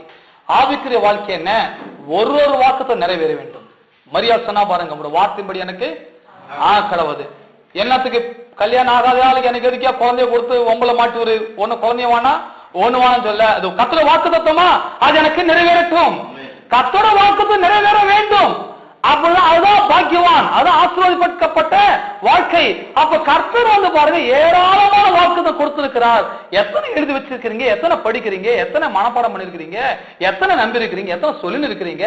இப்படி சொல்லதான் நீங்க பின்மாற்றத்தில் விழாம முன்னோக்கி சென்று கொண்டிருப்பீர்கள். 2 படிக்க பாருங்க. ஏனெனில் சுவிசேஷம் அவர்களுக்கு அறிவிக்கப்பட்டது போல, அப்படி நம்மோடு பேச பாருங்க. சுவிசேஷம் அவர்களுக்கு அறிவிக்கப்பட்டது போல நமக்கும் அறிவிக்கப்பட்டது. நமக்கும் அவங்களுக்கு ஒரு சுவிசேஷம். என்ன சுவிசேஷம்? பாலும் தேனும் ஓடுகிற நலம் விசாலமான தேசத்துல உங்களுக்கு கொண்டு போய் சேர்ப்பேன் என்றது அவங்களுக்கு கொடுக்க சொல்லப்பட்ட சுவிசேஷம். சுவிசேஷம் சுவிசேஷம் ஓ நல்ல செய்தி. ஆனா கேட்டவன் எப்படி கேட்டா? அங்க தெளிவா சொல்ற கேட்டவர்கள் விசுவாசம் இல்லாமல் கேட்டபடினால் அவர்கள் கேட்ட வசனம் அவர்களுக்கு பிரயோஜனப்படவே கேட்கிறாங்க மக்கள். ஆனா எப்படி கேட்கிறாங்க? விசுவாசமே இல்லாம கேட்கறது. ஒரு விசுவாசமும் கிடையாது, விசுவாச பிராக்டிஸ் பண்றதும் கிடையாது, வாயை திறந்து பேசுறதும் கிடையாது, விசுவாச போதனை கேட்பதும் கிடையாது, படிக்கிறதும் கிடையாது. இங்க வேத பாட வச்சா அதுக்கு 4 பேரும் வராங்க, மொத்தம் வரதும் கிடையாது. அப்புறம் எப்படி விசுவாசம் வரும்? விசுவாசம் வந்தா நீங்க கேட்கிற வார்த்தை வித்தியாசமா கேட்பீங்க. உங்களுக்குள்ள விசுவாசம் ஒன்று இருந்துச்சுன்னா நான் இங்க சொல்ற வார்த்தையெல்லாம் வந்து உங்க உள்ள இருக்க விசுவாசம் மிக்ஸ் ஆடாது, அப்படியே கலந்து வேற மாதிரி நீங்க எண்ணி பார்க்க ஆரம்பித்து விடுவீர்கள். அவங்க கேட்டவர்கள் எப்படி கேட்டாலும் விசுவாசம் இல்லாமல் கேட்டார்கள். ஆகவே அந்த வசனம் அவங்க என்ன படலையா? எதாவது பிரயோஜனம் படல, பிரயோஜனம் படல. அருமையானே, இந்த கோயிலுக்கு வரீங்கன்னா வாங்க, ஆனா விசுவாசத்தோட கேட்கணும், விசுவாசத்தோட கேட்கணும். உள்ளத்து விசுவாசம் வளரணும். கேட்கிற ஒவ்வொரு வார்த்தையும் அந்த விசுவாசம் கலந்து அதை விசுவாசிக்கும் பொழுது அது ரொம்ப பிரயோஜனமா இருக்கும். கேட்டதோ முடிஞ்சு போச்சுன்னா விசுவாசிக்கணும்னு சொன்னா நான் நமக்கு பிரயோஜனப்பட போவது இல்லை. பாருங்க, இன்னொரு பகுதி சொல்லி நான் முடிச்சிட பாருங்க, சீக்கிரம் முடிச்சிடுறேன். பாருங்க, ஒரு சுவிசேஷம் நமக்கு ஒரு சுவிசேஷம் சொல்லுங்க பாருங்க. எபிரேயர் லூக்கா 4:18. லூக்கா 4:18 படிப்போம் வேகமா. லூக்கா 4:18 அங்க பாருங்க. லூக்கா 4ஆம் அதிகாரம் 18ஆம் வசனம். இங்க பாருங்க, கர்த்தருடைய ஆவியானவர் என்மேல் இருக்கிறார், தரித்திரருக்கு சுவிசேஷத்தை பிரசங்கிக்கும்படி என்னை அபிஷேகம் பண்ண, இருதயத்தில் நறுங்குண்டவர்களுக்கு குணமாக்கும், சிறைப்பட்டவர்களுக்கு விடுதலையும், குருடருக்கு பார்வையும் பிரசித்தப்படுத்தவும், நொறுங்குண்டவர்களை விடுதலையாக்கவும், கர்த்தருடைய அனுக்கிரக வருஷத்தை பிரசித்தப்படுத்தவும் என்னை அனுப்பினார் என்று எழுதுகிற இடத்தை அவர் கண்டு வாசித்து புஸ்தகத்தை சுருட்டி பணிவிடைக்காரத்தை கொடுத்து உட்கார்ந்தார். ஜபாலத்தில் எல்லா கண்கள் அவர் மேல் இருந்தது. அப்பொழுது அவர் அவரோட பேச தொடங்கி, உங்கள் காதுகள் கேட்க இந்த வாக்கியம், இந்த வேத வாக்கியம் இன்றைய தினம் நிறைவேறிற்று. தரித்திரருக்கு சுவிசேஷம் இன்று முதல் அறிவிக்கப்படும். என்ன சுவிசேஷம்? கர்த்தவன் சாபத்தையும் வறுமையும் தரித்திரத்தையும் கல்வாரி செல்ல சுமந்து தீர்த்து விட்டார் என்பதுதான் சுவிசேஷம். அவரும் பாடுபட்டார், அவருக்கு வீடு இல்லை, அவருக்கு ஒண்ணு இல்லை, உனக்கு ஒண்ணும் இல்லாம ஒண்ணு இருக்க வேண்டாம் என்றது சுவிசேஷமே கிடையாது. தரித்திரருக்கு சுவிசேஷம் என்ன சுவிசேஷம்? உன் சுமைகள் எல்லாவற்றையும் ஏற்று சுமந்து தீர்த்து விட்டார். நீங்கள் சுமக்க வேண்டிய அவசியமே இல்லை, அதை எப்படி கேட்கணும்? விசுவாசத்தோடு கேட்க வேண்டும். ஆம், என் சாபத்தையும் பாவத்தையும் இயேசு சிலுவையில் சுமந்து தீர்த்து விட்டார், அதை நான் விசுவாசிக்கிறேன், இன்று முதல் என் கையின் பிரயாசம் குடும்பம் ஆசிரிக்கப்பட்டிருக்கும். இன்னொரு பகுதி நான் சொல்லிட்டு நான் முடித்து அடுத்த வாரம் நான் இதோட உங்களுக்கு நான் பேசுகிறேன். என்னாகமம் என்ற புத்தகத்தை திருப்பிக் கொள்வோம். என்னாகமம் உங்களுக்கு தெரிஞ்ச ஒரு பகுதி தான் இது. என்னாகமம் 13ஆம் அதிகாரத்துல 13ஆம் அதிகாரத்துல நான் சொல்லிடுறேன் பாருங்க. அவங்க என்ன சொல்றாங்க?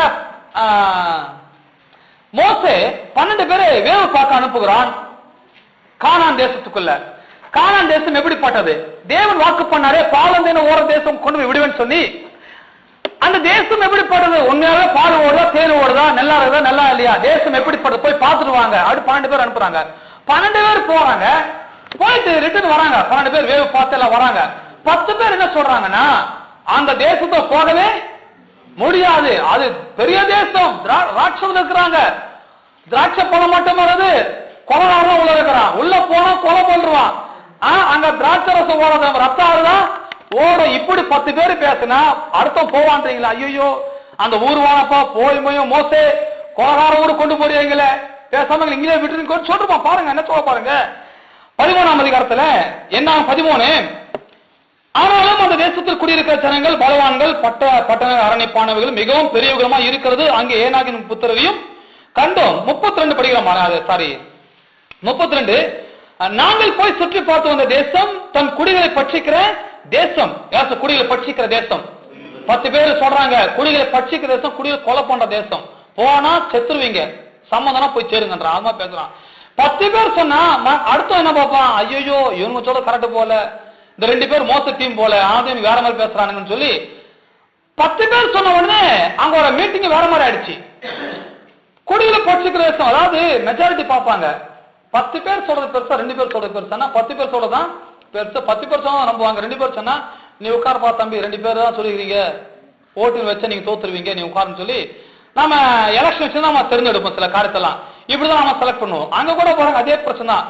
12 பேர் போறாங்க, 10 பேர் தான் ரிப்போர்ட் கொடுக்குறாங்க, நெகட்டிவான ரிப்போர்ட் தராங்க. போக முடியாது, மோசமான ஊரு, போன காலி நீங்க எல்லாம் இப்படி பேசிட்டு பட்சிக்கிற தேசம். நாங்கள் அதிலே 32, நாங்கள் அதிலே கண்ட ஜனங்கள் எல்லாரும் மிகவும் பெரிய ஆட்கள். இல்ல சார், பெரிய ஆட்கள். என் கண்ணுக்கு அப்படிதான் பாக்குறாங்க, பெரிய ஆட்கள். வாக்குத்தத்தம் பெருசா தெரியல, ஆட்கள் தான். நிறைய பேர் விசுவாசிக்கிட்டு அப்படிதான், வாக்குத்தத்தம் பெருசா தெரியாது. அவங்க ஸ்கேனிங் ரிப்போர்ட் ரொம்ப பெருசா இருக்கும், எக்ஸ்ரே ரிப்போர்ட் ரொம்ப பெருசா இருக்கும். அவன் கல்ல டாக்டர் ரொம்ப பெருசா இருப்பாரு, பிரச்சனை ரொம்ப பெருசா இருக்கும், கடன் ரொம்ப பெருசா இருக்கும். ஆனா வாக்குத்தத்தம் ரொம்ப சொப்பமா இருக்கும், அற்பமா இருக்கும். கதுக்கு பின்னால் ஒட்டி இருப்பாங்க, இல்ல ஜன்னல் எங்க ஒட்டி இருப்பாங்க. அந்த வாக்குத்தத்தம் எங்கேயோ இருக்கும், அங்க ரொம்ப அற்புதமான வார்த்தை ஒட்டிட்டு இருப்பாங்க. ஆனா அந்த வாக்குத்தத்தம் பெருசாக அவங்களுக்கு தெரியவே தெரியாது, மற்றதெல்லாம் பெருசா தெரியும். ஏன் சொல்றான் பாருங்க, அங்கே ராட்சத பெரிய ஆட்கள், பெரிய ஆட்கள். 33, அங்கே ராட்சத பிறவியான ஏனாக்கின் குமார ராட்சதரையும், அதாவது என்னென்னலாம் சொல்லி பயங்காட்டுறாங்க. ராட்சதரை கண்டோன்றான். அப்புறம் கண்டோம், நாங்கள் எங்கள் பார்வைக்கு வெட்டிகளை போல். சரி, உன் பார்வைக்கு நீ வெட்டிகளை போல இருந்தா அது ஓகே, உன்னுடைய எண்ணங்கள் படி நீ இருக்கலாம். ஆனா இன்னொன்னு சொல்றான் பாருங்க, அவங்க பார்வைக்கும் அதான் நம்ப முடியல, அவங்க பார்வைக்கும் அப்படியே இருந்தோம்னா உங்களுக்கு தெரியுமா அவங்க பாருங்க அப்படி இருக்குன்னு சொல்லி சில பேர் சொல்றாங்கல்ல, அவங்க எங்களை மதிக்கதே இல்லை பாஸ்டர், அவங்க கண்ணுக்கு நாங்க ரொம்ப அற்பமா இருக்கிறோம், கால் தூசியா இருக்கிறோம், எங்க சொந்தக்காரன் கண்ணெல்லாம் நாங்க இப்படிதான் இருக்கிறோம், யாரும் எங்களை கௌரவிக்கிறது, அவங்க பார்வைக்கு நாங்க ரொம்ப சொப்பமா இருக்கிறோம், சிறியவளா இருக்கிறோம், அற்பமா என்ன போடுறோம். அது தெரியுமா உங்களுக்கு? அவங்க கண்ணில் நீங்க அப்படிதான் இருக்குன்னு சொல்லி நீங்க எக்ஸ்ட்ரா கண்ணில் பாக்குறீங்க, அவங்க கண்ணில் போயிட்டு உங்க கண்ணில் நான் எப்படி தர்றேன் காரணம் சொல்லி, எப்படி அவங்க கண்ணில் நீங்க எப்படி முடிவு பண்றீங்க? அவங்க கண்ணில் நீங்க அப்படி இருக்கிறீங்களா என்னன்னா உங்க மனதில் அப்படி இருக்கிற அப்படின்னா தான் நீங்க பெரிய பெரிய ஆளை பார்த்தோன்னா நீங்க அவங்க கீழே நீங்க வேற மாதிரி ஆயிடுறீங்க, வேற மாதிரி குறுகி போயிருங்க, வேற மாதிரி குன்று போயிடுவீர்கள், வேற மாதிரி எண்ணி பாக்குறீங்க. அதான் வாக்கு தத்துவத்தை நம்பாதாலு, விசுவாசிக்காதலு, தேவனை பற்றின அறிவு இல்லாதாலு இப்படி பேசுறான் பாருங்க. என்ன சொல்றாங்க பாருங்க, அப்படியே இருந்தோம் என்று சொல்லி இப்படி இஸ்ரேல் புத்திரக்குள்ள தாங்கள் சுற்றி பார்த்து வந்த தேசத்தை குறித்து துர்செய்தி, கெட்ட செய்தி பரப்புறாங்க. போக முடியாது, கொலகாரங்க இருக்கிறான், கொடியவன் இருக்கிறான், சாகடிச்சிருவான், உள்ள போக முடியாது, எட்டி பார்க்க முடியாது, அவன் பெரிய ஆளா இருக்கிறான், நாம இப்படி இத்துண்டா இருக்கிறோம், வெட்டி கிளிமா இருக்கிறோம், காத்து போயிடுவோம், இப்படி பேசினாங்க. அது பைபிள் துர்ச்செய்தி. இதெல்லாம் இப்படி பேசுற பேச்சு துர்ச்செய்தி. நிறைய பேர் ஜெபத்தோடு தான் பேசுவாங்க. கர்த்தாவே, எங்க சொந்தக்கார ஒருத்தங்க மதிக்கிறாண்டவரே, ஆண்டவனே எல்லாருக்கும் நாங்க குப்பியா இருக்கிறாண்டவரே, எல்லாரும். இதுதான் துர்ச்செய்தி. கர்த்தர் அப்படியே பாக்குறாரு. கர்த்தருடைய பால் நீங்க எப்படி இருக்கிறீங்க? நீங்க ராஜாக்களாகவும் ஆட்கால இருக்கிறீங்க. தேவனுடைய பால் நீங்க வெளியேறப்பட்ட மக்களா இருக்கிறீர்கள். நீங்க யாரையாரோ பார்த்து யாரையாரோ என்ன நீங்க எவ்வளவு நினைச்சு நீங்க ஜபத்தை புலம்புறீங்க. கர்த்தர் உங்களுக்கு குறித்து என்ன எழுதியிருக்கிறாரோ அதை வேதத்தை திறந்து ஆராய்ந்து பார்த்து இதுதான் நான் என்று சொல்லி அந்த வார்த்தையோட உங்களை லிங்க் பண்ணிட்டு ஜபத்துல போய் அதை பேசுங்க. அதுதான் சரியான ஜபம். பாருங்க, அடுத்து சொல்ல பாருங்க, மேல முடிச்சுறேன். 30ஆம் வசனம். சாரி 30. அப்போ காலை மோசைக்கு முன்பாக ஜன்னல் அமர்த்தி நாம் உடனே போய் நாம் அதை எளிதில் ஜெயித்துக் கொள்ளலாம் என்றான். இவ்வளவு பேச்சு வந்த பிறகும் காலேபு யோசுவா சொல்றாங்க, உடனே போய்